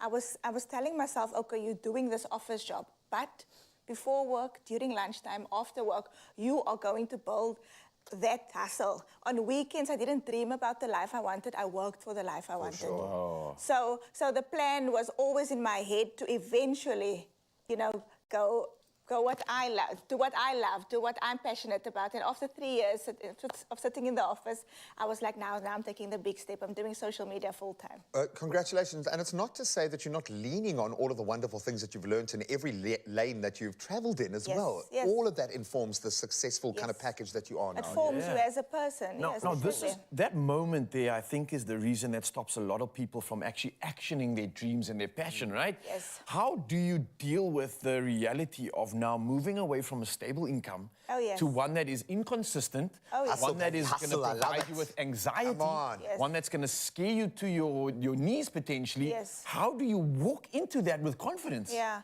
I think people think social media is all glamour and it's so easy to do it, you know, but there were days where I was broke. Yeah. Like coming from a corporate environment to now, you know, when you start off your career, it's not, you don't have the jobs every month. You live on trade. So it was like this. I went on dodgy sites for loans, guys. My parents don't know this. They're seeing it now. But do you understand what I had to go through? Because I believed in myself. And I knew one day this is going to pay off. Sure. There is, I mean, there's been advice in every little gem that you've dropped there, because it's a lived experience of where you're at right now. And it doesn't mean that you have to set your other goals aside, your family goals aside. Clearly, you are still hustling while you're hustling. Yeah. That being said, I kind of feel like 2023 is the year of the woman. I feel like this is the biggest, almost a quantum leap forward in all spaces. Obviously, sport's a big focus for me, but it's translating into every space, especially within tech, especially within small to medium businesses, which are the lifeblood of South Africa. Yes. And that, to me, is what a content creator is. What advice do you have for young women wanting to make the side hustle the main hustle? How do they bridge that gap? I think that I want to tell them that it takes time, it takes patience. There was a lot of naysayers, you know, on this journey of mine. There's still naysayers that don't want you to succeed, but at the end of the day, you have to work on yourself. You're doing it for yourself. So give it time, work through the hard times, and eventually, if you're good enough, if you work hard enough, you will get there. And the funny thing is, the only difference I've seen in the success and failure has been the going until you're successful. That's it. no. That's all that's required. It's just keep going, Keep going, until you get keep it going right. through that broke days, through the no money days. You know, you work for nothing. You work for free. I work fragrances. Yeah. You know, I work for products. You know, that 100%. can't really pay your petrol or your. But in my head, there was always a bigger goal. Yeah. So you have to do what you gotta do. Don't dream, visualize. Yeah, Shika, thank you so much for coming through, for serving, for educating, and also inspiring. You're holding a space in this entire medium that I think is so valuable to so many people looking up to you right now. And I just want to encourage you to continue sharing your magic and allowing so many others to replicate in your footsteps. So thank you for pursuing your passion. Mzansi, I hope you realize that it is possible, it's doable. You just got to keep working. Don't give up. Here is the testament. Reach out to her if you're struggling with anything, and she'll definitely be able to assist you. But right now, let's carry on with the theme of the hustle. The hustle is real, my friends. Rashika, thank you very much. That was inspirational indeed. Next up, they say barriers are only in your way until you're the one to knock them down. Now, Samsung's hashtag Do What You Can't campaign is celebrating those who have overcome challenges and hurdles to make their dreams a reality. And it is only fitting that we kick it off with talented Olympic skateboarder from Kimberley, Boipela Awa, and she gives us a preview of her journey. I started skateboarding at a very young age, 5 years old. What got me into it was just the curiosity. Whenever nobody wasn't around, I would just go to my brother's room, get the skateboard, roll around the house. Eventually, I got caught, obviously, but they just let me do it because I kept on going back to the skateboard. Both my parents were absolutely terrified. Even till today, my mom still doesn't watch me skate that much. She just can't handle it. Our local skate park closed down, and it is the only skate park in Kimberley. And then, I quit skateboarding at the age of 10. After 4 years, I got back into skateboarding because I just felt like something was missing. You know, the feeling I got from skateboarding, I couldn't get that anywhere else. Got back into skateboarding around September 2019, and then the same year, I won the South African Nationals. Qualifying for the Olympics, it didn't register at first. It only registered once I got to the Olympic venue. But unfortunately, when I got there on the second day, I got injured. I just happened to fall, fractured my pelvic, and it was confirmed that I couldn't participate in the Olympic Games. When the doctor told me my heart was broken, I was so sad. I really wanted to just see part of it. And for the people back home, I know it would have inspired so many girls to see one of their own up there skating with some of the best athletes in the world. I feel like I'm the one paving the way for them because it's not just for me, it's for all the female skateboarders in South Africa and Africa as a whole. So that's what pushes me to continue. Bailing in skateboarding has taught me so much, so many things. Persistence, hard work, consistency, and to never give up. You know, in skateboarding, when you fail, that's just one step closer to actually landing the trick. Or you could have something right, and then the next moment you bail as if you were never able to do it. So that's one of the things skateboarding has taught me.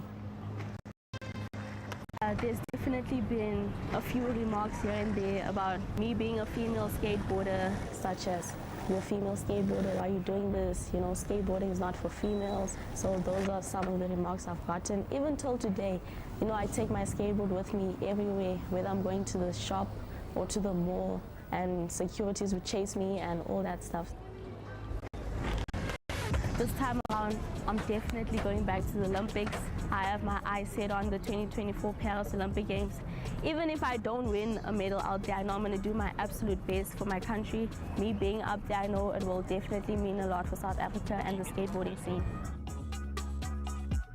My name is Boipela Awa. I'm a professional skateboarder. Do what you can't.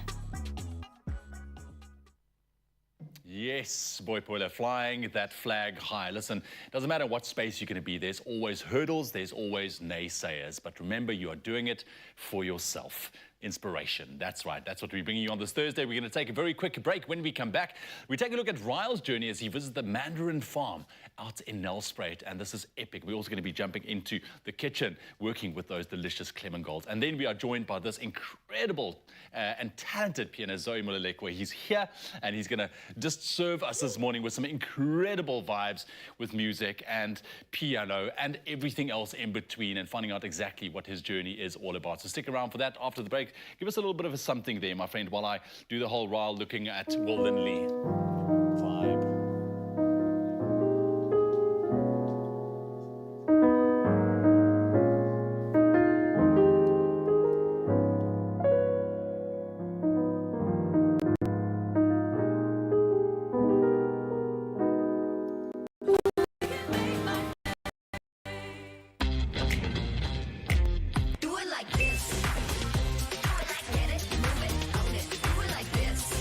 Bespoke.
It's my feel good.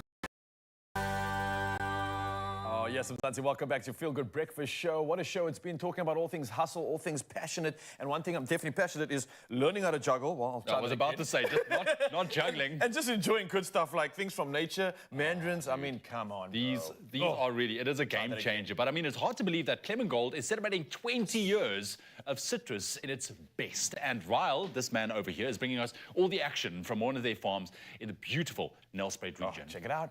Oh, yes. Nice. Yes.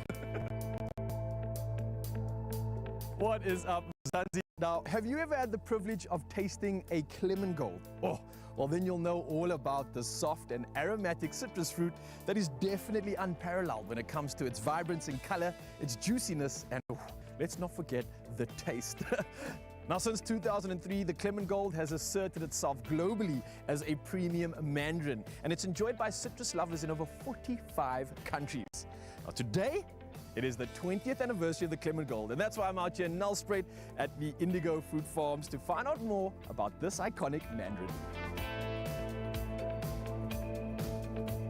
Philip, it's really good to meet you. How are you doing? Morning, Ryle. Well, and yourself? Yeah, excited to be out here. This is a beautiful office you have. Yeah, thank you. Yeah, it's a privilege to be in the office every day. Now, with everybody talking about Clement Golds, the demand is crazy at the moment. How exactly are you keeping up with that demand? So we have properties in 3 provinces, the Limpopo, Mpumalanga, and the Western Cape. So we have from May till October. Then we also have partner farms from Spain and Morocco, which gives us fruit early in the season. Can you tell me what exactly goes into producing one incredibly beautiful Clement Gold? So we start off in terms of looking at tree size, canopy size, and we determine the water need for that specific tree. And we have soil probes monitoring the soil moisture in the soil. Then we have extensive scout program where we weekly scout and go through all our orchards, looking for pests and diseases which might impact our fruit. In April, start testing our fruit, doing internal tests to determine what the sugar and the acid content is of our fruit. Our fruit are sun ripened, so there's no artificial ripening, it's sun ripened. And as soon as our fruit are fully colored and according to the internal standard, we will only pick our fruit. Here at Indigo, they believe in investing in our country's future, and they do so by providing opportunities in agriculture through bursaries, learnership, as well as internship.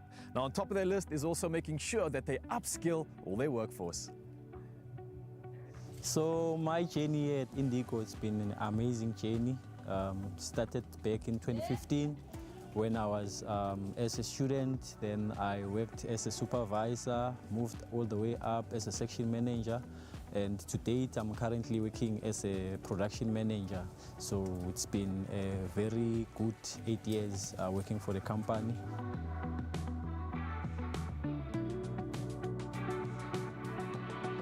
Clement Gold's distinctive black teardrop-shaped sticker is a sign and symbol of its great quality. Now, this is achieved by following strict farming practices.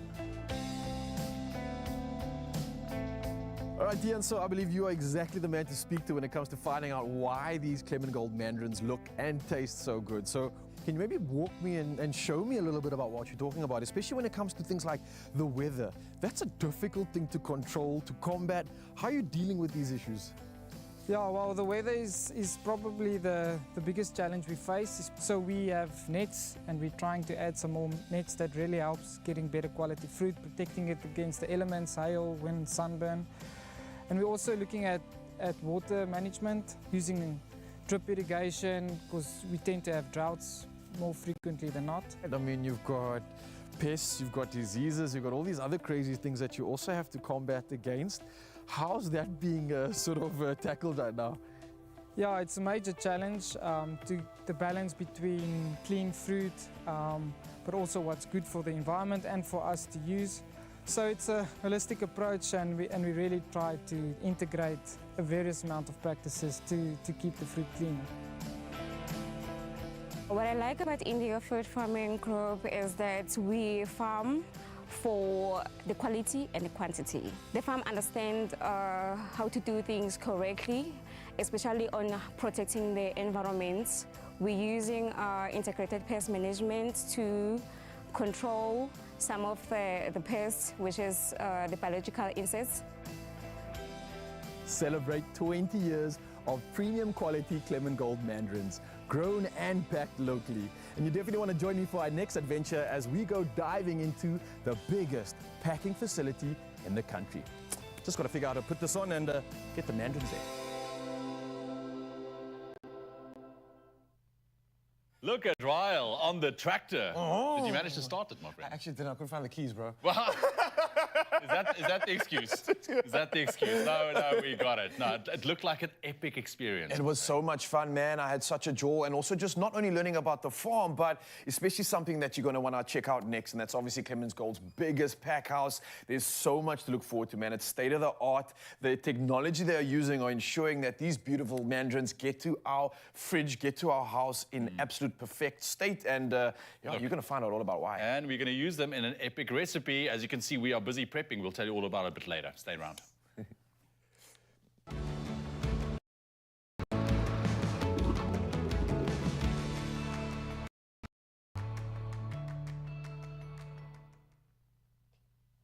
very excited to finally be able to talk to this incredible human being because he's been playing the piano all morning in between sound checking, and it's been absolutely magical. Zoe Molekua is here, not in South Africa all the time, so I feel quite privileged to have you here, my brother. Thank you so much for being here.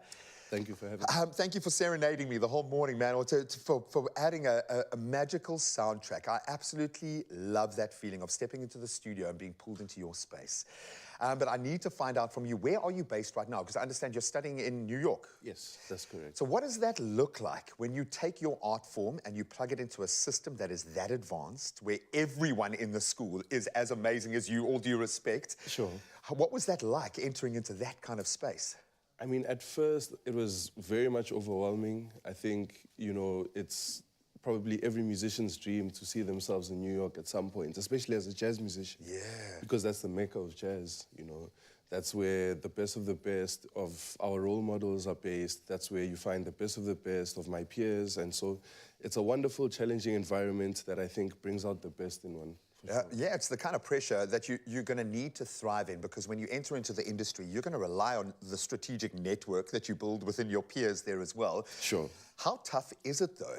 Like, what are the demands placed on you when you're dealing, when your lecturer's a genius, when your classmates are all geniuses? How does that feel when you've got to take creativity and channel it into something like that?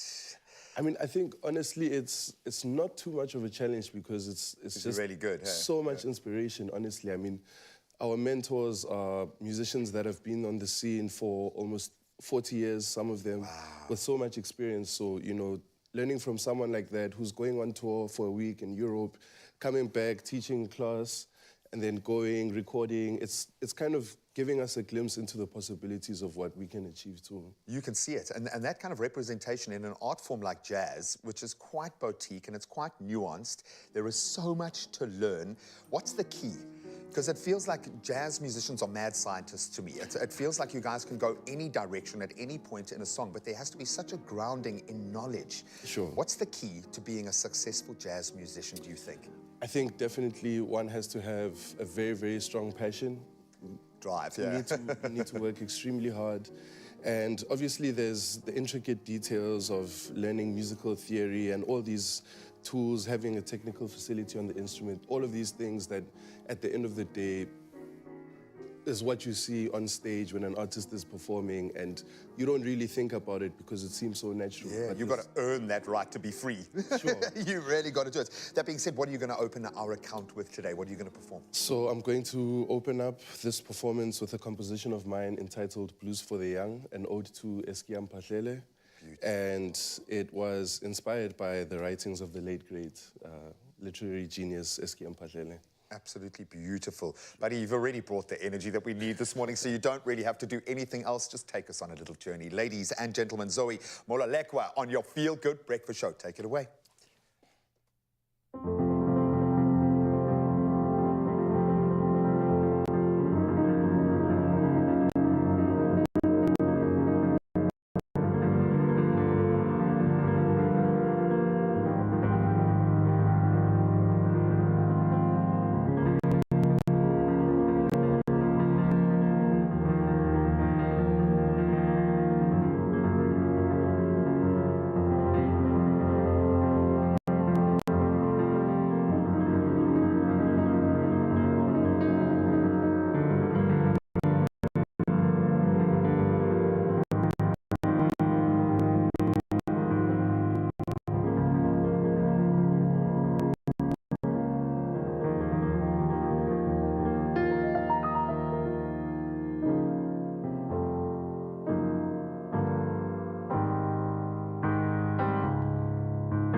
It's my feel-good. Yes, Mzansi, it's still your feel-good breakfast show. You've made the best decision to stick around with us as we continue to serve you. Now, it's also about the hustle, but right now we want to just divert a little bit and go into something that I am absolutely passionate about. Well, both you and I, that are front row seat to see one of the coolest production lines, I think, ever. And earlier we learned all about what happens on a Clement Gold farm. We've both been able to experience that firsthand. It's like Charlie and the Chocolate Factory Yeah, stuff. literally. It's just insane. Look at that orange. I'm never going to forget it. Well, we're going to explore a little bit more. In fact, one of the biggest pack houses in South Africa with this kid got to be a kid in a candy store, checking out some of the latest technology in fruit packing. Crazy!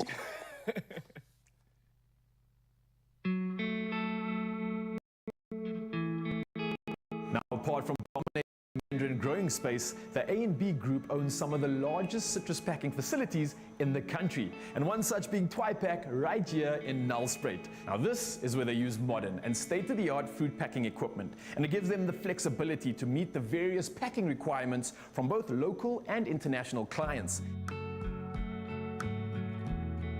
Yusuf, how's it going? Hi, Rahel. How are you doing? Nice to see you. Yeah, man, this is absolutely incredible. What is it that sets this place apart from other facilities? More technology, a lot of innovation that you don't see in other pack houses, and very proud to say that 90% plus of the equipment here is built locally, and that's important for us, so very proud of what we have here. Well, look, honestly, I'm impressed and I haven't even seen all of it. Can you show me maybe the process from start to finish of how you actually pack these Clement Golds? Yeah. Oh, this is incredible. And I've got to be honest, I recognize these from the farm. So is this where this whole process kind of starts? Yes, it does, Rahel. So they deliver in bins. You'll see these bins behind us, 380, 400 kilos per bin. Once the fruit arrives, we capture the information. We get our QC team to do a sample on the fruit. That report gets sent to the grower and to the operations team. Once that's registered, fruit goes to the pack line. We have rinsing, washing, and drying of the fruit. We then cover the fruit with a natural. Once that is done, dried again, and then we go into the technical part of the pack house. So come, let me show you that. I can't wait. Let's find out. Great, man.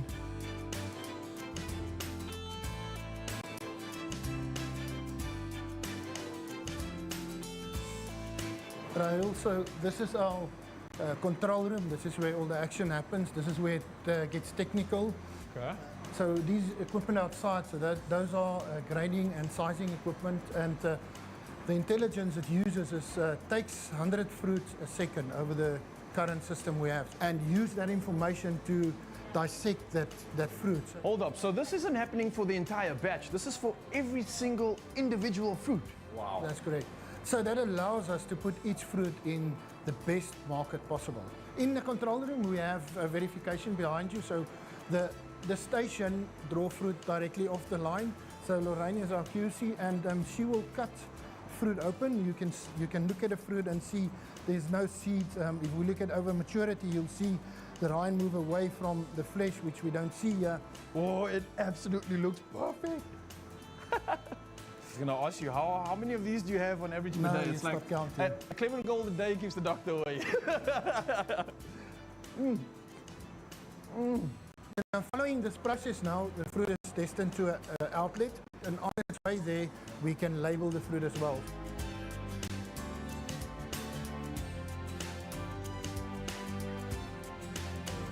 Now, Joseph, with all this machinery around and automation, how come you're still using manual labor on the side? In South Africa, we want to make a positive impact, social economical wise. What we said is, what can our management structure and supervision structure handle in terms of labor in the pack house? We worked on a figure that worked for us is around 250 people, which is 2 shifts, is 500 in total. We get an opportunity to upskill staff locally, we pay a better salary, and our pack house has personality. You know, honestly, after you realize how many hands and how much love goes into getting this fruit to exactly this point right here, you have a complete new appreciation for it. So let's go chat to those people right now. What I like about my job is the attention to detail. We work with fruit, as you know, so we have to be very careful and ensure that we satisfy what the customer wants. We provide what we want. I enjoy collaborating with all the employees here, collaborating to ensure that we deliver a quality product to our customers. The vibe is good, the morale is there, it's a happiness, it's a good space to be in. Pete, it's good to meet you. Nice to meet you, Ra. So Pete, I'm dying to know exactly how many countries you export this beautiful fruit to. We have a global export strategy supported by strong marketing and branding activity. Our product reaches 177 customers around the globe. So every country and target market has its own specific specifications and protocols that we have to adhere to. How exactly do you keep the fruit fresh, especially when you're exporting it to all these places across the globe? We start by selecting the correct quality that we feel comfortable with exporting. We use industry-approved preventative and curative post-harvest treatment, natural wax, which creates the best possible environment for the fruit to arrive sound in market. Clement Gold is exclusive to Woolworths in South Africa, and I'm here for that. But what exactly are their requirements? We have a long-standing relationship with Woolworths. It's been a fairy tale journey growing the Woolies account with the Woolies Fresh Produce team. Woolies is known to have the best fresh produce on shelf. That requires a lot of focus on quality specifications and compliance. Now, with the extensive range of climatically diverse production regions and high-tech packing facilities, you can clearly see how they are able to provide citrus lovers with a premium quality mandarin for over 24 weeks of the year.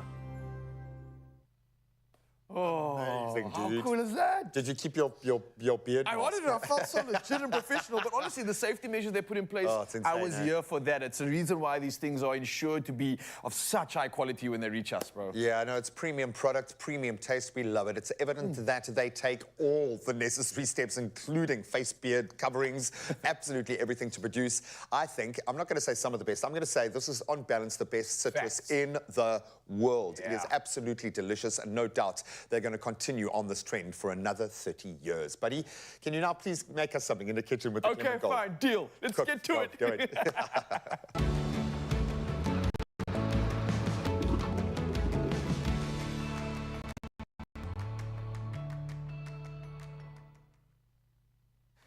Oh, yes, absolutely inspired after that journey. So we are heading into the kitchen to do exactly that and create a recipe. And we're going to keep combining the zesty juiciness of Clement Gold mandarins with deliciously creamy custard and the comforting satisfaction of buttery croissants. Oh, my goodness. Now, the result, a decadent Clement Gold and custard croissant pudding that will have you swooming from the very first spoonful. Now, Clement's here to show us how it comes together, and I cannot be more excited. How you doing, bro? So good, how are you? Lekker, man. I have been on this journey. I've been seeing this thing from the beginning, and getting to this point, it is just elation, to say the least. The amount of hands that has served to get this to its point in time, and the fact that it is serving through its creation. As this food grows, it's giving jobs, it's careers, it's doing so much, and now I'm just dying to see what more can we possibly do with this. It's endless, but let's swap. I think I'm gonna put you this side. Let's switch it up. Okay, cool. So we're gonna start off with making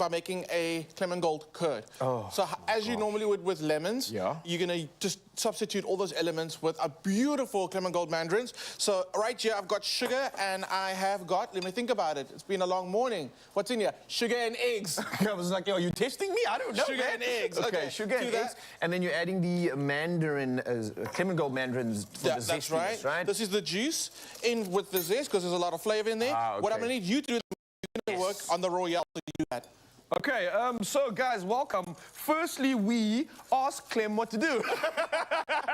Okay. How are we doing this, bro? You've got some egg yolks in front of you. You do that, you can add your zest and your vanilla. So got some zest.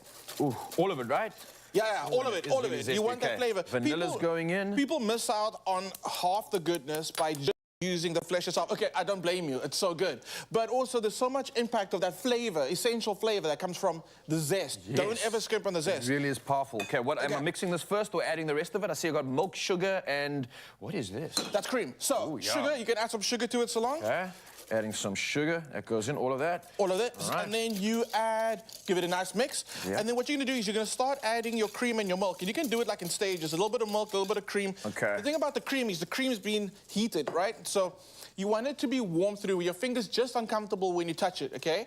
Any hotter than that, and you have a chance of cooking the egg yolks, and you don't want to do that. Oh, that makes sense. So, all right. To this, this is for the curd. To this, I've got some cubed butter, and I've got the setting on really low. Yeah. And I'm just going to start slowly melting the butter into that mixture that I've got. And what happens is when it sets up, this is what it becomes, a beautiful curd. Oh, wow, look at that. It is delicious. It is so good. It's like Clement Gold butter, but better, okay?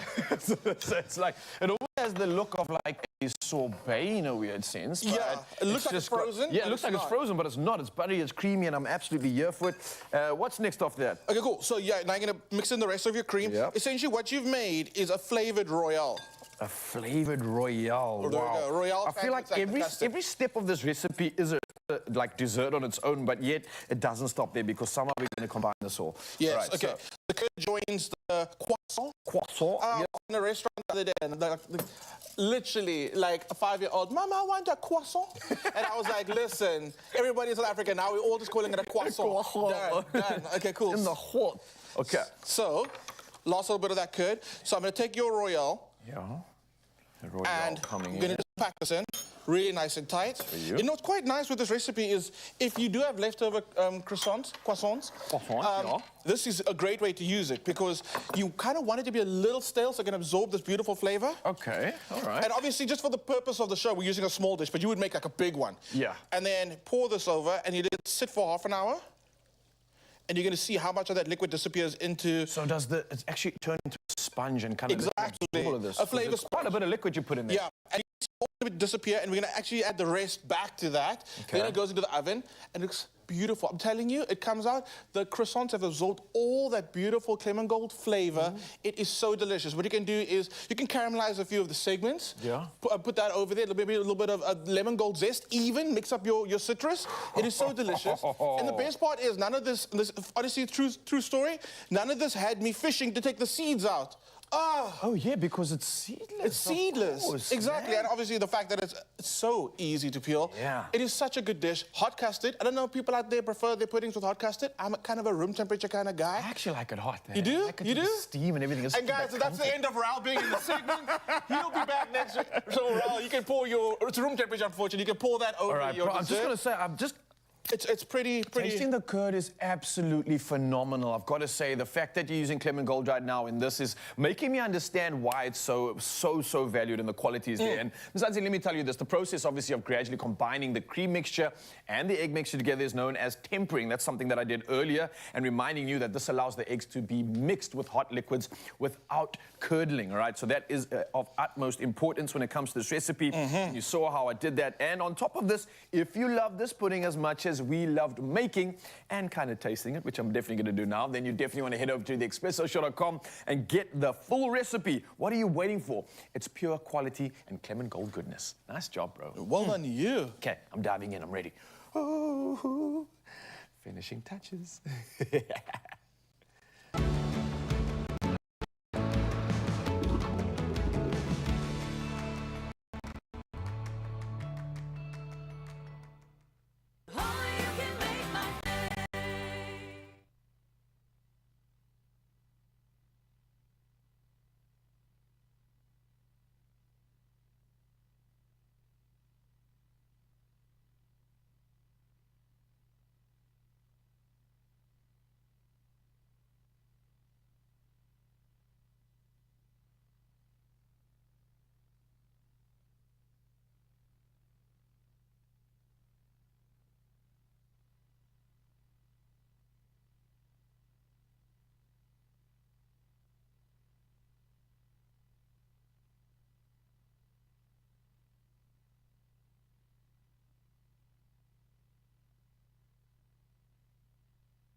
Crouch, touch, but don't you dare pause. Because when you buy any of our favorite Clover products, keep the till slip handy and catch the Expresso breakfast show every weekday morning for more details on how to enter. While the are battling for Rugby's greatest prize, you can win your share of 80,000 rands worth of Weber Prize. So, engage and win with Rugby's greatest moments with love by Clover. It's my feel-good. Welcome back to your Feel Good Breakfast Show, Expresso, right here on S3, 4 minutes past 8 o'clock. Let's get you into a last round of your news headlines. Starting off with your national news, Deputy President Paul Mashatile wasn't in one of the 2 cars of the 8 members of his VIP protection unit who allegedly assaulted motorists on the N1 near Sandton in Johannesburg last month. Now, this has been stated by the Minister of Police, Becky Cele, who appeared before Parliament's Police Committee concerning the incident. Now, the 8 officers have since appeared in the Randburg Magistrates Court on various charges.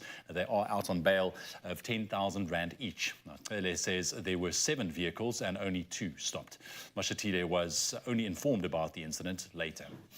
And domestic workers are now eligible for payment under the Compensation for Occupational Injuries and Diseases Act.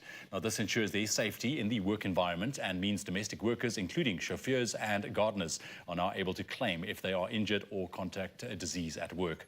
Now, for years, domestic workers were the only category of people, apart from soldiers and police, who were not covered under the Act, which meant they couldn't claim compensation for anything that happened to them at work, even if they succumbed there. International news headlines this morning. Medical sources in Libya say 27 people have been killed and more than 100 wounded in fighting between 2 armed factions in the capital Tripoli. Violence broke out late on Monday evening after one group, the SDF, took a commander of the 444 Brigade into custody. Now, the violence began to subside after the commander was released last night. However, dozens of families had to flee from the areas where the heaviest fighting occurred. Now, fights were also suspended at the international airport in Tripoli and schools cancelled exams. And Lauren Dickerson has been found guilty of the murder of her 3 little daughters just weeks after settling in New Zealand from South Africa. She suffocated them to death, and Leanne was 6 and her 2 twin sisters, Maya and Carla, were 2 years old. Now, she admitted to the killings but mounted a defense of infanticide or insanity. It took just 2 days for the jury of 8 women and 4 men to reach a majority verdict. She now faces a life sentence for each child. A sentencing hearing will be held soon. And we end up with this story. An amazing encounter between a leopard and a troop of baboons has been captured on video that's now trending in many countries around the world. It was uploaded on the YouTube channel of latest sightings and shows some 50 baboons attacking the leopard in the Kruger National Park. Now, the leopard initially approaches the baboons and then charges them, possibly hoping to secure some lunch. However, in a display of courage and strength, the baboons launch a merciless attack on the leopard. Despite the leopard's brave attempt to retaliate, it is unable to endure the assault and dashes into the bushes. Now, I think its ego probably more dented than its body. And with that story, we wrap your news headlines on your Thursday morning right here on your Feel Good Breakfast Show. Right now, let's get a quick last take of your sports.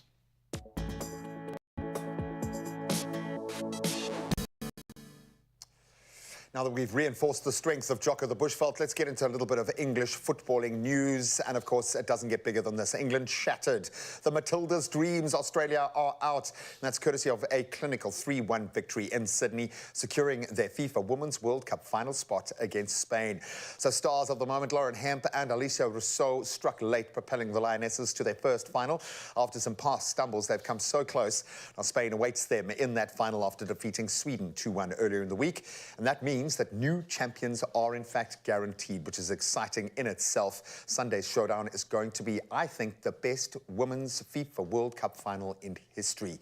Now, of course, we had some footy last night, high stakes as well, as Man City clinched the UEFA Super Cup, prevailing 5-4 in a penalty shootout against the Europa League champions Sevilla. So after that Community Shield loss to Arsenal, they were clearly hurting, and City initially struggled in the Greek heat, and with a very oppressive audience there to boot, and then Yusuf En-Nesyri's goal that compounded their misery. Sevilla leading early, but City equalised with Cole Palmer's looping header, and the match ultimately ended 1 apiece after regular time, leading to City's victory in that shootout. Now we can turn ahead, at least, to the Rugby World Cup and plenty of permutations in the final prep. Now, ahead of Saturday's World Cup warm-up match against the Springboks, Wales's head coach Warren Gatland has taken a similar approach to our coaching team last week, and he opted for significant changes in his starting lineup, making adjustments to 13 positions, clearly to test the depth of that squad. And the strategic decision now allows certain players a final opportunity to put their hand up and make an impression before Gatland, of course, finalises his squad selection next Monday. So Liam Williams and Dan Lydiot, the only two survivors from that recent 1917 rather controversial loss to England. Then additionally, Alex Cuthbert, Johnny Williams and Kieran Hardy all set to make their seasonal debuts for the Welsh team. And I think there's a bit of an X factor around this team at the World Cup. Now let's talk about X factor outside of the World Cup. We've got rugby to look forward to tomorrow as 3 Springbok standby players are set to join the Barbarians in a clash against Samoa in Brive, France. So taking the field tomorrow night for the invitational team is Herschel Yankees co-captain Jean-Luc Depree, Joseph Dweba. The squad also embraces South Africans Raniel Hugo and Dylan Richardson. And then we've got Stormers hooker Andre Hugo Venter coming off the bench. Well done. What an honour for these players. Kickoff for that one is scheduled at 8:45 tomorrow evening, SA time. Well done, lads, and good luck. And well done and good luck to the Springboks. Go and prove your worth this weekend. But that's where we leave our sport for this Thursday morning. The road's definitely awake by now. Let's let Ryle get us to work safely.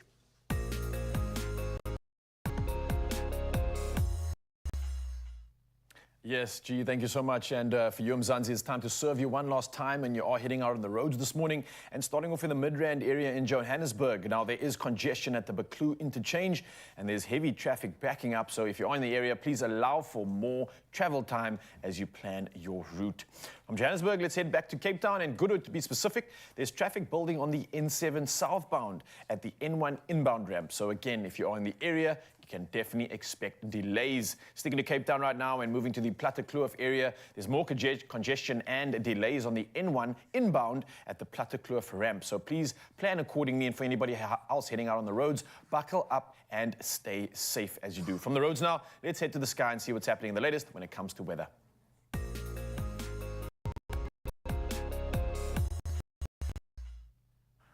Now, we've already reported on all the weather news, so it's time to dive straight into the temperatures right now. And starting off in Polokwane, the day starting at a low of 7 up to a high of 25. Mbombela sees the day starting at a low of 13 to a max of 29. Pretoria, 12 is your low up to a maximum of 25. And Johannesburg, similar conditions from 10 up to a high of 23 degrees Celsius. Over in Mahikeng, not too wet conditions coming through. From 11, you move up to 27. Klerksdorp sees the day starting at 12 up to 26. Kimberley, a chilly start of 6 degrees up to moderate 26. And Bloemfontein, keeping the chill from 5 up to moderate 24 degrees Celsius. Around the coast, over to Richards Bay now. Your day starts at a low of 8 up to a high of 28 degrees. Pietermaritzburg, not too much rainfall. From 12, you move up to a high of 30. Durban sees the day starting at 17 up to 27. And Mthatha, a little bit of rain coming through on the coastline there, or close to the coastline. From 11, you move up to 28 degrees Celsius. Moving to the coastline now, specifically though, it does seem like it is wetter conditions. Now in East London, it's from a 12, you move up to 21 degrees for your maximum. Cradock sees a chilly start of 1 degree, moving up to a max of 24. GQ Gqeberha, 11 up to a high of 20. And George, similar conditions from 11 up to a high of 21 degrees Celsius. Over in the mother city, you can definitely expect some wet conditions, lots of rain from 9 up to 14 degrees. Similar conditions in Worcester, from 6 you move up to 14. Sutherland, probably the chilliest and coldest of the day, 1 up to only a maximum of 10 degrees. In Uppington, 4 degrees to start your low, up to a high of 23 degrees Celsius. Well, Mzansi, thank you so much again for sending all the beautiful pictures that you have, and we'll do it all again in the next hour and dive into some sunrise views. And of course, for now, just get you encouraged to stick around for the show. It's all about the hustle, all about finding your passion and maybe serving you to get you inspired to action that. All that and a lot more on your Feel Good Breakfast Show in just a bit. Don't go anywhere.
It's my feel good.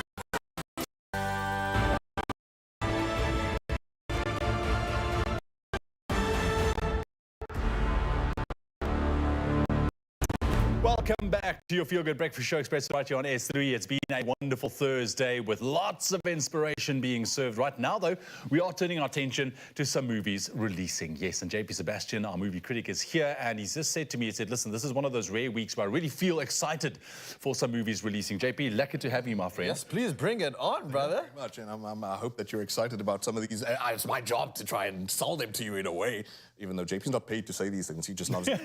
Just so you know. Is JP asking for money? What? So, I mean, yeah, like I said, it's maybe like, look, most movies are good or possible or whatever, and then it's like 6 weeks per year where I'm just like, man, we're in for a treat. Like, we're being treated really kindly this week. And the first one that I have to talk about is, this is the first movie you're going to talk about. If you go study film and media, UCT, you go UW, you go AFTA, wherever, you go UJ. Old Boy is going to be first semester. And it's really a textbook in... Dude, the camera is a pen. The camera is... Look at... yes, I'm so excited about this, guys. It is a gift. Don't neglect the visual storytelling. Not everything has to, like, jump out of a human's mouth. Yeah. And you can't just... you know, your audience to get something by a shot that you chose and the framing and... Oh, man. So Old Boy is from 2003. And really, this is like when Korean film comes on the scene, when everyone goes... in the West, and everyone goes, they've been busy. Like, what the heck have Korea been up to? They make some really amazing movies. Aside from this, by the same director, Park Chan-wook, was also Sympathy for Mr. Vengeance, which was incredible. People miss A Bittersweet Life. JP highly recommends. He stood in his lounge and clapped alone. It was that good. Whoa. But Old Boy is a masterpiece, guys. They tried to remake it with, even though I like Spike Lee, I like Josh Brolin, I like Elizabeth Olsen, it was a misfire. This movie is about like 3 times better than that. And this movie, if you like the kind of thing that say like Denzel Washington, Man on Fire, 4 times better than that. I mean, these are dumb to put numbers on. Did you make a massive statement now, eh? No, this is a masterpiece. And I like Man on Fire. But Old Boy, guys, so this guy gets kidnapped off the street, and for 15 years he's shoved in a little cell. He doesn't know who did this. Why would anyone kidnap him? He tries to go through the names. It was Ryle. I know it was Ryle. He stole my ponytail. It was you, and he stole my dance moves. Etc. So then he trains his body to get jacked, to wreak revenge. This is like one of those first movies where that cheesy line of a rampage of revenge would come along. It would be for a movie like this. Wow. 15 years that this guy, and this is one of the best acting performances I've seen in my life. Whoa. You get to see this on the big screen. It's a 4K restoration in South Africa tomorrow, and you really owe it to yourself. Like I said, you like Man on Fire? You like Taken? You like mystery thrillers that have like Shakespearean size to them? Then Old Boy is just a beautiful, it's astonishing, everything about it. Looking at this footage, I was getting goosebumps again. It's out tomorrow, 4K restoration. Thanks. We know where JP is going to be. So yeah, I'm joining you, bro. I'm joining you after that hype. Yes, well, next on the list, Mapansula. Yes, and this is a movie that naturally very few South Africans will really know about or have seen because it was banned during apartheid. It was I've not seen it banned. myself. Why? Yeah. Because the South African police and the censorship board was like, it will incite violence in the blacks. And so in 1988, it was maybe a brave few independent cinemas that tried to show some sort of backbone to show this, and then the rest of us just didn't get to see it. And the larger distributors who are still around were like, we're not touching that. And then also, obviously, it was banned. You get the police knocking on your door, beating you up. It made its debut, I think, at Cannes Film Festival of the same year, and now it's part of a collection of classics, including last week we would have spoken about Sarafina, which is also now on big screen. This is a rare opportunity for us. Like it's edited so well. It reminds me a bit even of some certain shots. I'm like, dude, that's La Haine. La Haine is a great French movie, and you owe it to yourself to see that too. But Mapansula is a story about a guy who is a Mapansula, a gangster. His side is crime until politicized and realizes that our main hustle should in fact be the destruction of white supremacist capitalism and the apartheid government. So he gets swept up at the very start, chucked in the wagon with the rest of some activists, and he's just a criminal. But he tries to represent himself to make them think, oh no, he's part of the group while he's in prison cell, and then he starts to realize that, well, there should probably be more to life than playing the happy-go-lucky, wearing shirts as grotesque as JP is dressing like a Pansula that I had this morning. So before even like that, because we all go, Toti, and that has its place and its time. There were amazing movies that we will see. And this has great acclaim overseas, obviously. It has great support support even in some African countries that are non-South African. And this is a rare chance for us to see. There you go. That's the shot that reminds me, man. And they know it. They know Lahane was watching this movie. This is a 4K restoration that you get to see on the big screen. Please don't miss this opportunity. It's a great thing because, like, when you know, being on social media as we are, you see these dumb conversations. I see some young people of color saying, "I won't be my ancestors. I'm going to be a fighter." It's like, dude, your ancestors used to fight, and you should. Luta continua, man. Like the fight goes on. It doesn't mean that you're a bad person, but like this is a movie that's telling these stories, like Sarafina, for example. That we don't know what our parents had to go through. I hid under a desk from Casper's at school. I was a babaki, but anyway, so Bapa Nsula, masterpiece according to a lot of critics, including Spike Lee, who I mentioned earlier, who said, thank goodness an apartheid movie that is from the perspective of black people, even though it's directed by an ally in Oliver Schmitz, you get to see it big screen. Righto, thank you very much. We have one more that you need to run it through quickly. How do I say this? Doraemon, Nobita Sky Utopia. You really don't need a long title like that for a kids movie, right? This is one of those, I don't know if it made a landing in South Africa. We had like Pokkel the squirrel back in the day. It was a Japanese animation. You remember I remember Pokkel. Thank you. Most people don't. Oh, good grief. But then you had like I think it was pre-Studio Ghibli that it was. So like there were a lot of Japanese animations that were making a landing here. We know Hello Kitty, we know that that's ubiquitous. And Doraemon is this cute blue magical cat that I think that we've seen all over the place as well. You see it on people's bags, purses. You see it on toys and all that kind of stuff. But I don't know if it has the kind of following that it has here historically. We grew up on maybe other stuff. Still, if you have kids who are little young ones, maybe in the range of 7, this could be for them. My boys are into this, and I love that because I love good old school animation, which is good. You don't see that often nowadays anymore. High polished CG. If it looks like it's hand drawn, there's a human. It's just that real, it takes us back and it's like the real art form, which is amazing. Thank you, dude. I can see that you're very excited. Aside from that, Old Boy, you got Blue Beetle, of course, if you want that too, and then Mapansula, I have to support that, and we have to as well, South Africa. We've got lots to do this weekend. JP, thank you very much. Yeah, thanks for coming through, sorting out the weekend. Get hyped, get your plans sorted out. It's compliments of this man. If you want to add to the list, then maybe just slide in his DMs because he's got a lot more for you to watch this weekend. For now, though, watch this man. Verboten censorship board, no. Speak no evil, sin no evil. We absolutely love that. Right now, though, we are focused on the hustle. Do you have a thriving side hustle that's kind of becoming the main hustle? We wanted you to plug yourself this morning. Maybe one of your friends is doing the most. We want you to share that with us. And thank you so much to everyone who weighed in this morning. Junior King Shanga saying, I'm a grass cutter. I hustle every day, hoping for the better. Hustle, baby, hustle.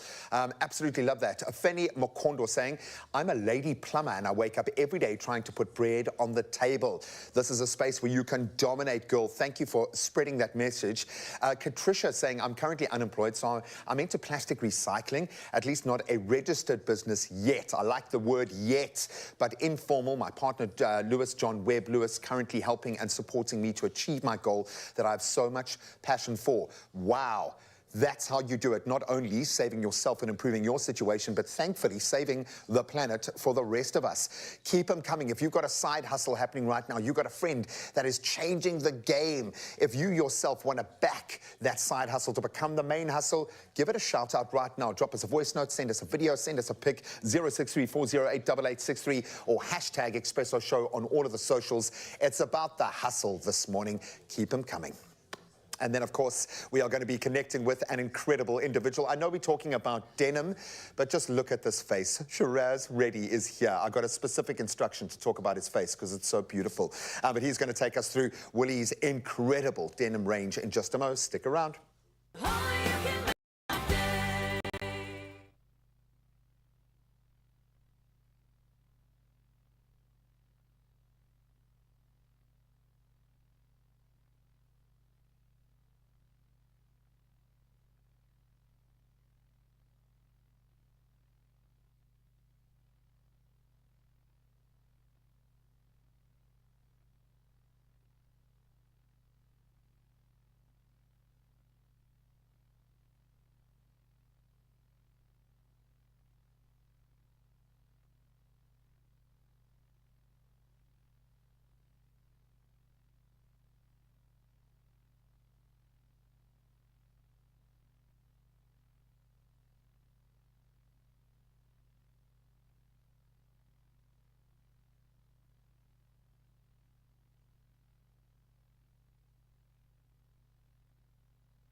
It's my feel good. Oh, yes, welcome back to your Feel Good Breakfast Show. And perfect timing because we are about to make you feel good. Yes, we're talking about comfortable, versatile, and never out of style. We're talking about fashion, and especially when it comes to the fresh new Denim in every fit. Just landed right now. Get excited, and we are absolutely loving each and every one of it. Now, celebrity stylist and content curator Shiraz Reddy is here to show us how to style our perfect fit. Shiraz, how you doing, bro? I'm good. Can I just say a nod to you, Jay like liquor? Why is that, bro? Is it? Am I doing that? I love you in a straight leg jeans by Excuse-moi. Woody. I love it. You and I are wearing the same jeans. It feels good. I love what all the presenters are wearing. I know Zoe was rocking a pair yesterday as well. And it is just the season to tap into investing in your denims. Yeah. And Woolies has got you with their RE denim this season, all year round, right? And if there's 4 that every gent need, well, rather, not 4 that every gents need, but there's 4 types of denim that every gent can get, right? It depends on your personality, your comfort zone, and also the area that you really want to accentuate. For me, it's always the legs. So start with a good pair of denims, and Woolies has got that for you, whether it be the straight leg. So I want to educate you a bit, right? Yeah, bring it on, because I'm looking to redo my wardrobe. It's the regular, okay? Nice. This is a little bit more comfy. It's a looser fit. It's quite loose around the thigh. It's quite loose all the way down to the leg. Also gives you a really nice, comfortable fit if you're going from day to night, all day, if you're in the office or moving around like a lot. This is definitely the go-to absolutely jeans. trending right now in terms of the versatility of how you can wear just this look. Let me roll tell it you. up, Cuff wear it, down, whether you're doing a cuff it, you turn name in. it. I see I'm so much all happening, about yeah. that. But then for the guy that wants to take a bit of a risk with, his denims, I would say go for the straight. I also love a darker wash. Also, what's really nice about the straight leg is it's still a bit loose around the thigh, but slightly tighter when you get towards the ankle, quite tapered as you're going down. I always love these with a boot. Oh, I was about to say also a formal shoe, a great pair of jeans Hey, to go of from day to night, and RE at Woolies has got you covered with that. Also, the dark tones for that really give me some bit of an elegant type of feel to it. And then for those that really want to be a bit risky, the slim fit. I know, right? Also, again, like you just said, a statement pair of jeans. Really, I love the detail. I love this. Also, the spraying over here is really, really cool. But what's really nice about a slim fit pair of jeans is, again, you can do it with a boot, you can do it with an open-toe shoe in summer. It really is a versatile pair of denims, and I would definitely... It's got that stressed look that's screaming, I'm a bad boy. But also, I'm a bit of a risk taker with my fashion. I love a bit of a risk. But then, for the gent that is always going to want to do a skinny jeans, we've got it for you. Again, in a darker wash, like you see over here, can either fold it up if you want, show a bit of an ankle. It's a bit hot in summer. Again, really, really versatile, and a pair of jeans that any gent can pull off. I love this. Accentuate that leg day Yeah, this is that what you I'm work saying. so hard for. A lot of gents work their legs, and you want to show it off, and I don't think skinny jeans are going anywhere. Every single one of these styles has their place, and I can see how well they work. Absolutely. But on top of that, obviously, it's not just about the fact that there are all these options, but we as individuals want to express our individuality. Absolutely. How can we do that with this range? Let me tell you, Woolies RE Denim has you covered with their rip and repair denims. Can I just say, this slim fit pair of jeans is a must-have. I love the detail. The blue tea stain is absolutely awesome. Also, the comfortability, guys. The hardware on RE Denim is just really amazing. I love the buttons. The zip is really good quality. Again, you could wear this with a plain white shirt, a plain white t-shirt. You can go from day to night. Also, it's really a great way to make a statement at the office. First day of work, or maybe a big moment that you're celebrating, I would definitely say get into this. I like how you say that. Just wear a plain tee, because and good quality this denim makes the statement. never This does the working in tells terms of the story look. for you. As with every step that you make, you're telling a story, and I absolutely love it. Yeah. So we've got the fact that we've got options. We've got a way to express ourselves, but I want to see how you actually put this together. Is there a way we can show it off? I mean, first up, Aya, our model, is going to be showing us in a little bit how you can do this in a look that we put together. But I just want to say we can always start with a base layer. And for me, it's either a golf t-shirt. If you're that type of gent and you love a collar, I would start here. But if you're not, and like you like a crew neck or round neck t-shirt, I would go with the basic t-shirt. I'm wearing a one right now, and Woolies has got these really cool stretch quality t-shirts in store at the moment. Good. I know. The quality is honest insane. with you. I am taking this home with me. I'm just letting everybody know. I secretly also don't wear these out only, but I wear it when I sleep because it just feels so good. I love it's just it. like pure comfort. And also all day to night. And how do we take this from day to night? Yes, we can how do we do definitely that? layer. We have our base layers, which is obviously going to be our t-shirt or our shirt. And adding on to that, again, you can also do a collared shirt over the t-shirt if you're doing the plain round neck, or a good blazer. And you know Woolies always has a really amazing blazer. Double-breasted, whether it is double-breasted or not, really good quality. Also a great way to incorporate color into your looks. And either you'll do a light denim with a darker blazer or a lighter blazer with a darker pair of denims at the bottom. I really, really enjoy that. Let's see this in real life. I know Aya standing by. Aya Bonga in the building. Where's that beautiful model? Look at him. Oh, dressed Aya to is the also nines. wearing a slim fit pair of jeans. It looks really, really good on him. Again, and as you can see, this look really does work from day to night. He's wearing a blazer to the office, or maybe he's got a big presentation, something that he needs to do. He's wearing the round neck t-shirt underneath. He's wearing a pair of formal shoes, and a good pair of derbies will never age. That with jeans is a really good way to go. But maybe he wants to go for drinks after work. We've got a really good denim jacket over this one right here. Pass that to me. Switch it it's up. a great way to I'll grab that switch for you. it up. Voila.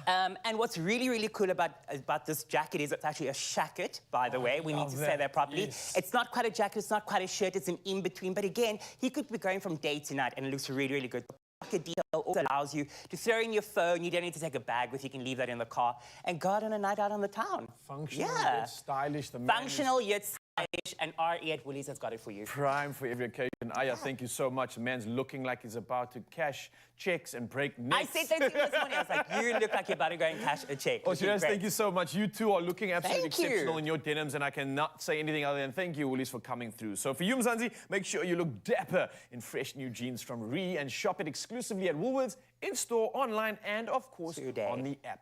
Get styled up.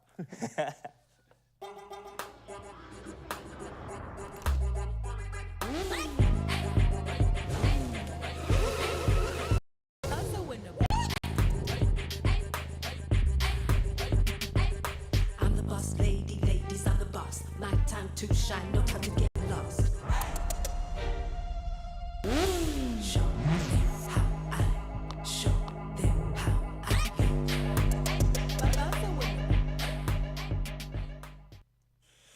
Ah, lovely stuff. Now, I think you and as someone who hits the open road fairly often, you will know this. Your pit stop is as important as the journey itself. I mean, it's a necessary from an attention kind of perspective, but you need to refuel. And for Total Energy's club members, their pit stop could be worth a whole lot more. Listen, I look forward to a good pit stop, but this one, yes, turned very positive because with a total spend of 700 Rand or more, that got them an automatic entry to win one of 5 double tickets to the Rugby World Cup 2023 in France. There we go. So let's see how these winners reacted when they found out the fantastic news. When you're a Total Energies Club member, every day could be your lucky day. We gave you the opportunity to stand a chance to win one of 5 double tickets to the Rugby World Cup in France. It was very simple. All you had to do was simply join the Total Energies Club and also spend 700 Rand or more. Very easy, very simple. We're actually very excited right now to announce the 4th winner who thinks that we are interviewing them for a video submission as they send well wishes to the South African team while they prepare for the Rugby World Cup in France. This is so exciting. Let's go see their reaction. Find out that they get to watch South Africa play against Ireland in France, the Stade de France, in September the 23rd. It's gonna be great. Guys, thank you so much for allowing me to interview you. But before we get to your message, do you have a memorable match that you've watched? Well, for us, it was the 2019 World Cup final against England, where we showed them what we're made of, and we took the World Cup home. We brought it right here. In fact, it was our first year of dating. In fact, No. no. Oh, oh my bad. But that was a memorable moment, That was a definitely. memorable moment. And now for the message, what would you like to say to our team as they prepare for the Rugby World Cup? Well, look, we already have the utmost trust in them. We know they're going to deliver. So saying good luck really for me is not needed. So I really want to say to them, keep doing what you're doing. Put your hearts out there, play with your soul like you always do, and bring it home. It deserves, this is the new home of the World Cup. So it belongs here. I believe that we will take it home once more. With such a great message, the team has such wonderful supporters behind them. We all have to rally up and support them because, whoa, winning the World Cup for a second time, they have a big task ahead of them. But there's another task that I have ahead of me, and I'm so happy to announce you guys have won the trip to see the Springboks play against Ireland. VIP! Oh my goodness! Congratulations. Wow! Are you sure? Yeah. There you go. Thank you. Oh my God, thank you so much. How does it feel to be winners with Total Energy? This is honestly a dream come true. We didn't expect it. We've always wanted to see them live, and now we get the opportunity all the way in France. Oh my goodness! Oh, no, this is amazing. Thank you so much, Total Energies. I mean, when we watched the final, we made a promise that we'd actually go on holiday to see the World Cup. And now it's finally happened. It's happening. It's We are finally going to France. Thank you so much. Wow, and all of this because you just joined the Total Energies Club. Tell me about that process, about the points, about the benefits, and how easy it is for you to join. I mean, you use your cell phone number to get your points, and you get automatically enrolled into the competition. So, I mean, you don't have to fill in a form, you don't have to click, yes, I'm entering, you're just in it. You're in France. Oh my goodness. VIP! You won double tickets, so I'm assuming you're taking her. And what is this experience going to be like? What are you looking forward to? There's energy, there's sports. It's not a relaxed type of holiday. We're going there, we're going to give off energy, we're going to meet new people, and it's VIP. Am I the one? Am I your plus one? I love how it's quiet. You never know. Sure, babe. I mean, I've got the whole country. I mean, the whole country is witnessing this. There's definitely going to be new and great energies because you're going with Total Energies. Guys, I hope you started learning French because this is going to be a beautiful experience. Stade de France, 23rd of September, South Africa versus Ireland. What a game. And also, we want to give a special shout out to Total Energies for making rugby fans' dreams come true. Thank you, thank you, thank you. Stade de France! VIP, baby, VIP!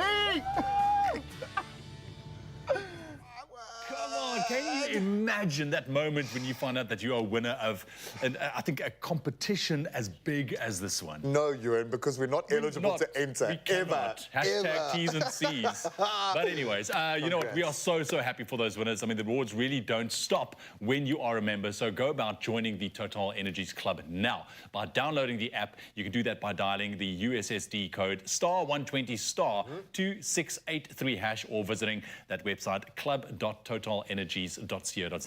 I love it. And you can see all sorts of other cashback and rewards and little added bonuses thrown in, but it could be taking you to the World Cup. I love it. Total Energies, of course, an official sponsor of the Rugby World Cup, and they're giving us a front row seat. Or not us, you. At Total Energies, everyone gets the VIP treatment. Our Bonjour shop has all you need for your journey, including free Wi-Fi to keep you connected and fresh coffee for the road. And our new Total Energies Club lets you earn cash back with every visit. That's Total Energies. Honestly, I'm still buzzing on those winners. Congratulations once again. But Mzansi, for you, congratulations for sticking around. We don't want you to go anywhere. There's still so much to be excited about. We're diving into the kitchen. We're doing some cornbread, cheesy cornbread, yeah, and also hyping you up with Clover's Essentials. And then on top of that, there's some controversy when it comes to the movie The Blind Side. Yes, we're going to have a conversation, have a great discussion about this, and maybe get your opinion on it too. So don't go anywhere. We'll see you in just a bit. Bake more memories and win big with a Tastemaster SA and Royal Baking Powder. Watch the show every Tuesday evening at 7 and enter our viewer competition by creating your unique own bake based on the weekly theme using Royal Baking Powder. On the competition post on social media using hashtag #TheTastemasterSA and stand a chance of winning a KitchenAid stand mixer and more every week. Unleash your creativity with the Tastemaster SA and Royal Baking Powder. We'll see you in the Tastemaster kitchen.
It's my feel-good.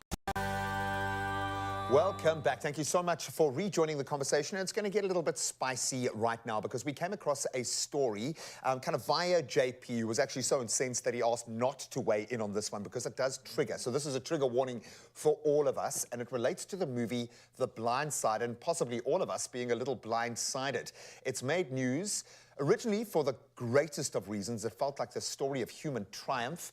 Now there is something else playing out. So the film centered, if you remember, on former NFL superstar Michael Orr, who was just this amazing human being whose life was portrayed in the 2009 Oscar-winning film. It was a massive hit that deals with the life of a homeless African-American boy being adopted, and I stress the word adopted, by a Caucasian family who then help him overcome his learning difficulties and achieve excellence in American football. And he went on to do amazing things. So now Michael is claiming that the Tuohys rather, told him that they were going to adopt him, but instead filed for conservatorship that kept millions of dollars from him. And this is where the triggers start to come in. So he has now filed a petition in a Tennessee court, and Sean and Lee and Tuohy's conservatorship is now in question. The fact that it's still there is crazy. And the fact that this is now 2 decades after that, Michael, he is obviously thought that the family had played a particular role in adopting him legally, and he had been one of their sons along with their 2 biological children. He has now found out that his family had lied to him, essentially. So this is going to ask so many questions. So we saw the conservatorship issue come up with Brittany, and that the difference between adoption or conservatorship, or when you can give someone power of attorney yourself. That's something you can do here in South Africa, where you can say, if this happens, i.e. I lose my mental faculties through a medical, whatever that is, you can legally do that and have play a part in that. Conservatorship is decided by an external force, by a judge, which raises those questions. So now obviously this is going to be jumped on, and this is going to trigger a lot. It's triggered me on a massive scale, but I don't feel like I know enough of the facts. But it begs the question, what do you do then moving forward? Because this speaks to a system 20 years ago that would have been racist. And I'm talking about NFL, I'm talking about everything in America at that time, like the rest of the world, would have been on a different playing field completely. Do we take the Oscar back from Sandra? I mean, I'm playing devil's advocate here, but it's... I think in the moment, though, and like you said, the notion of what was happening, and especially what that movie played out, was just. It definitely makes sense. But when you look at it from this perspective, this completely changes everything. I mean, me just reading this has actually angered me a little bit, because I'm thinking, what a gross source of manipulation. Number one, you look at the scenario with Britney Spears and many others that have gone through this. How are you able to determine, firstly, that someone can't manage their finances or manage themselves? Okay, number one. And then number two, how do you have the right to determine how they essentially enjoy and access life there onwards, right? Like, it blows my mind that we are even allowed to do this, to be very honest. It just begs the question for me, if this is the case, why have we not heard about this before? Why hasn't this been discovered? Were there mitigating reasons why it was set up in that particular way? Why we need to hear a response from both sides of this particular story? I mean, it surely can't just be that they're withholding the cash for no reason as well, you know what I mean? There's got to be justification from both ends, and this is something I'm very interested in here. And it might just speak to the Hollywood narrative from that particular time, where you've got a white savior stepping in to save the indigenous peoples of that particular area, which we know is something that has been milked ad nausea in that epicenter of the filmmaking world. Is this that? Or is this something else entirely? We're dying to find out more, but it does ask a lot of questions, especially about what we're just willing to accept on face value. Always look a little bit deeper. After all of that critical thinking, I think we need to fill out Betty's, buddy. Can you go and oblige? All right. Thank you very much, gents. Let's jump into the kitchen right now. And we're focusing on the braai, the cornerstone of the South African culture, that sizzle, that beautiful flavors that releases into the air, but also, of course, ignites the gees around rugby fans. We're going to see a lot of braais being set alight as we are gearing up for the Rugby World Cup. But any braai needs a good side, and that is what we are doing here this morning with a beautiful, cheesy cornbread we're going to be starting making from scratch. I want to call Ryle in here, my friend, because I know he loves a good braai, just a good as I do. side and a good sidekick. My brew. Bro. Yeah, how are we doing this? I love like a proper homemade bread as a side. because it just works. It just fills that little gap that you have when it comes to It's comfort food. You can taste the love in it as well, and especially when it's fresh or hot. Oh, my friend, with that butter that just melts on it. Stop it. I'm going to give you some right now. Let's get to it. How are we doing this? So a cup of milk in here, All right, please. a cup of milk going in. The eggs as Using well. That beautiful full cream fresh milk. So let me pop that in there. There we have it. Step one at your service. That is done. All right. And then we have crushed corn. Just like that. It's nice and creamy as well. I'm liking this accessibility to these ingredients so far. Very easy. Yeah. Something you should have in the pantry. Now, Can I pop the eggs in here as well? I have been told that you can go for the whole kernels. You know, you get them in the tins as well. Yes. But then you've got to add a little bit more moisture because you need that little moisture. Okay, cool. So you mix that. All right. Here I've got flour. I've got some beautiful clover cheddar that we've just grated. That's the full cream cheese. I like that. That's going to go in there because this is the cheese element. We get some thyme and rosemary for some flavoring. Now, here what's nice about this bread is you can really go about, you can do olives in here, you can do sun-dried tomatoes, whatever you fancy. Crazy on the herbs based on your preference, right? Some salt and some sugar. All right. And then we're just going to mix this a little bit. And then, of course, a lovely I'm already like on your side, seeing that you put some melted butter in there and some cheese. So I think you've really convinced everyone watching here to download this recipe. It's really so easy. Once that's mixed, you can just pop it in here for me. All right, so that's all mixed up. I'm going to pop that in. Pop it in the wall there. Go for it, my friend. We're going to start pulling it. And listen, dude, that is pretty much it. No ways, really? Yeah, dude. The secret to this is to not over-mix this dough. Okay. Because you want the dough for the bread to be nice and fluffy. So we're just going to give it a mix till it's like nicely combined. We're going to pop it into our baking tray. What's also nice about this particular recipe, it's great for 2 smaller loaves. So you can freeze one, and then for the next dry, you can... Same amount of work, but... Unless you are hosting, you want to make an actual full. I think if you're hosting, you might want to make 4 of these actually, because I promise you, just from looking at it, I haven't tasted it yet, but looking at it, everyone's going to grab a slice. Everyone's going to grab. So this is nearly done. Okay. I mean, like I said, you don't want to over-mix it completely. Just make sure that it's nicely combined. For about 45 minutes because it is quite a wet dough. So 45 minutes at about 180 degrees, and then you are set. My friend. Before I forget, also we have some beautiful that can also go in here. Oh, nice. So some wheels. Some mixed herbs of some feta style. I must just say, I've been so intimidated by even attempting a bread. I've been scared because I'm always like, it's not going to rise. I have all these issues, but you're making it look so simple and so easy. But you know what it is? I think a lot of people are scared when it comes to making bread. Yeah. Well, there we go. And it is one of those things. So we're going to crumble this in here, and there we go. Now we're just going to give it one final mix and get that in there. And like you can see, you can really get your hands dirty if you really want. And like I said, that's it, my friend. Look at that.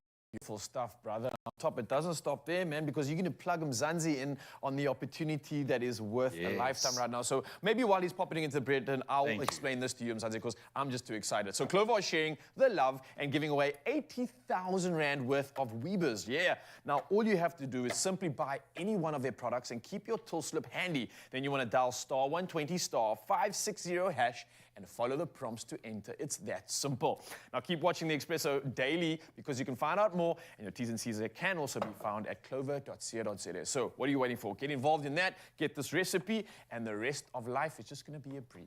Trust me. I love it. Nice job. Crouch, touch, but don't you dare pause. Because when you buy any of our favorite Clover products, keep the till slip handy and catch the Expresso breakfast show every weekday morning for more details on how to enter. While the box are battling for Rugby's greatest prize, you can win your share of 80,000 Rands worth of Weber Braais. So engage and win with greatest moments brought to you with love by Clover.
It's my feel good.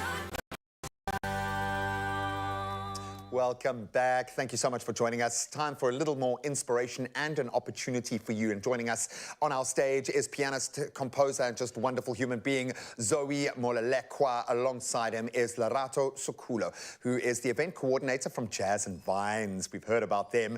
They are awesome, and they give us an opportunity to enjoy jazz in the vines. And of course, this incredible human being is going to be performing with his quartet. Yes. Tell us a bit more. How do we get tickets? What's the vibe? So the vibe, as you said, is Jazz and Vines. It's really just an atmosphere where you can come sit down, relax, have a spit buffet, lamb, and enjoy good wine. So this wine is owned by the Sikuka family.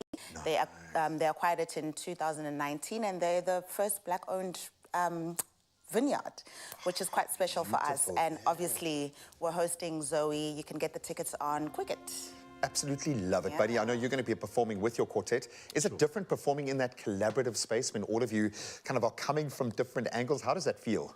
Oh, definitely. I mean, performing with the quartet is, or, you know, with a large configuration in general, has a lot to do with interaction and, you know, feeding off of each other. So when you're performing in a solo piano context, you're taking on all of that responsibility alone. And so it can be quite a challenging but very interesting experience. He's my brother. They will support you, my friend. They will support you. You're going to play us out with a beautiful song. What's the background for this one? So the title of this song is Umamuzo Buya Nini, which translates to When is Mother Coming Back?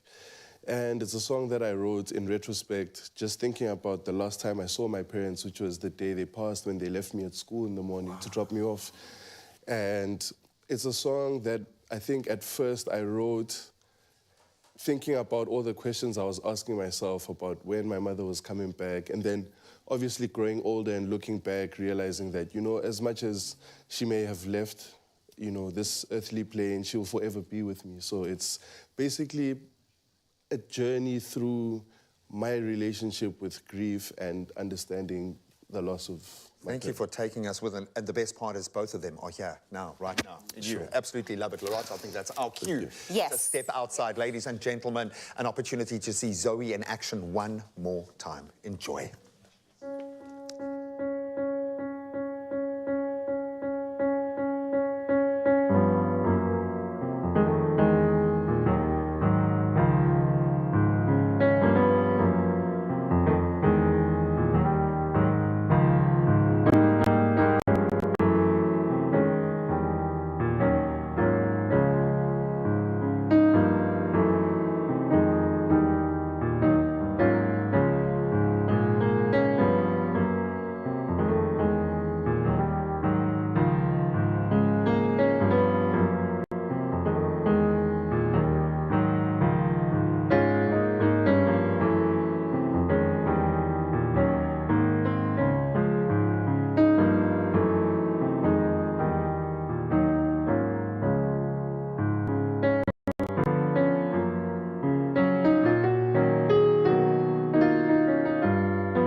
feel-good production.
How did that feel?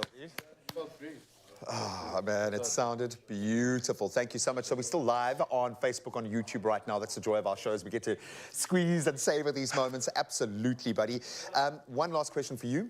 Why should people come and see you perform live? What is the magic that happens in a live jazz performance? Wow. Well, I mean, if, you know, anyone was watching this performance and was touched by what I was able to do alone in a solo piano context, the interaction and the sound of the music with a full band is something that I can't quite explain, but you can imagine how this can come to life even more with so many more so much greater than the elements. sum of the parts. Hey, Sure.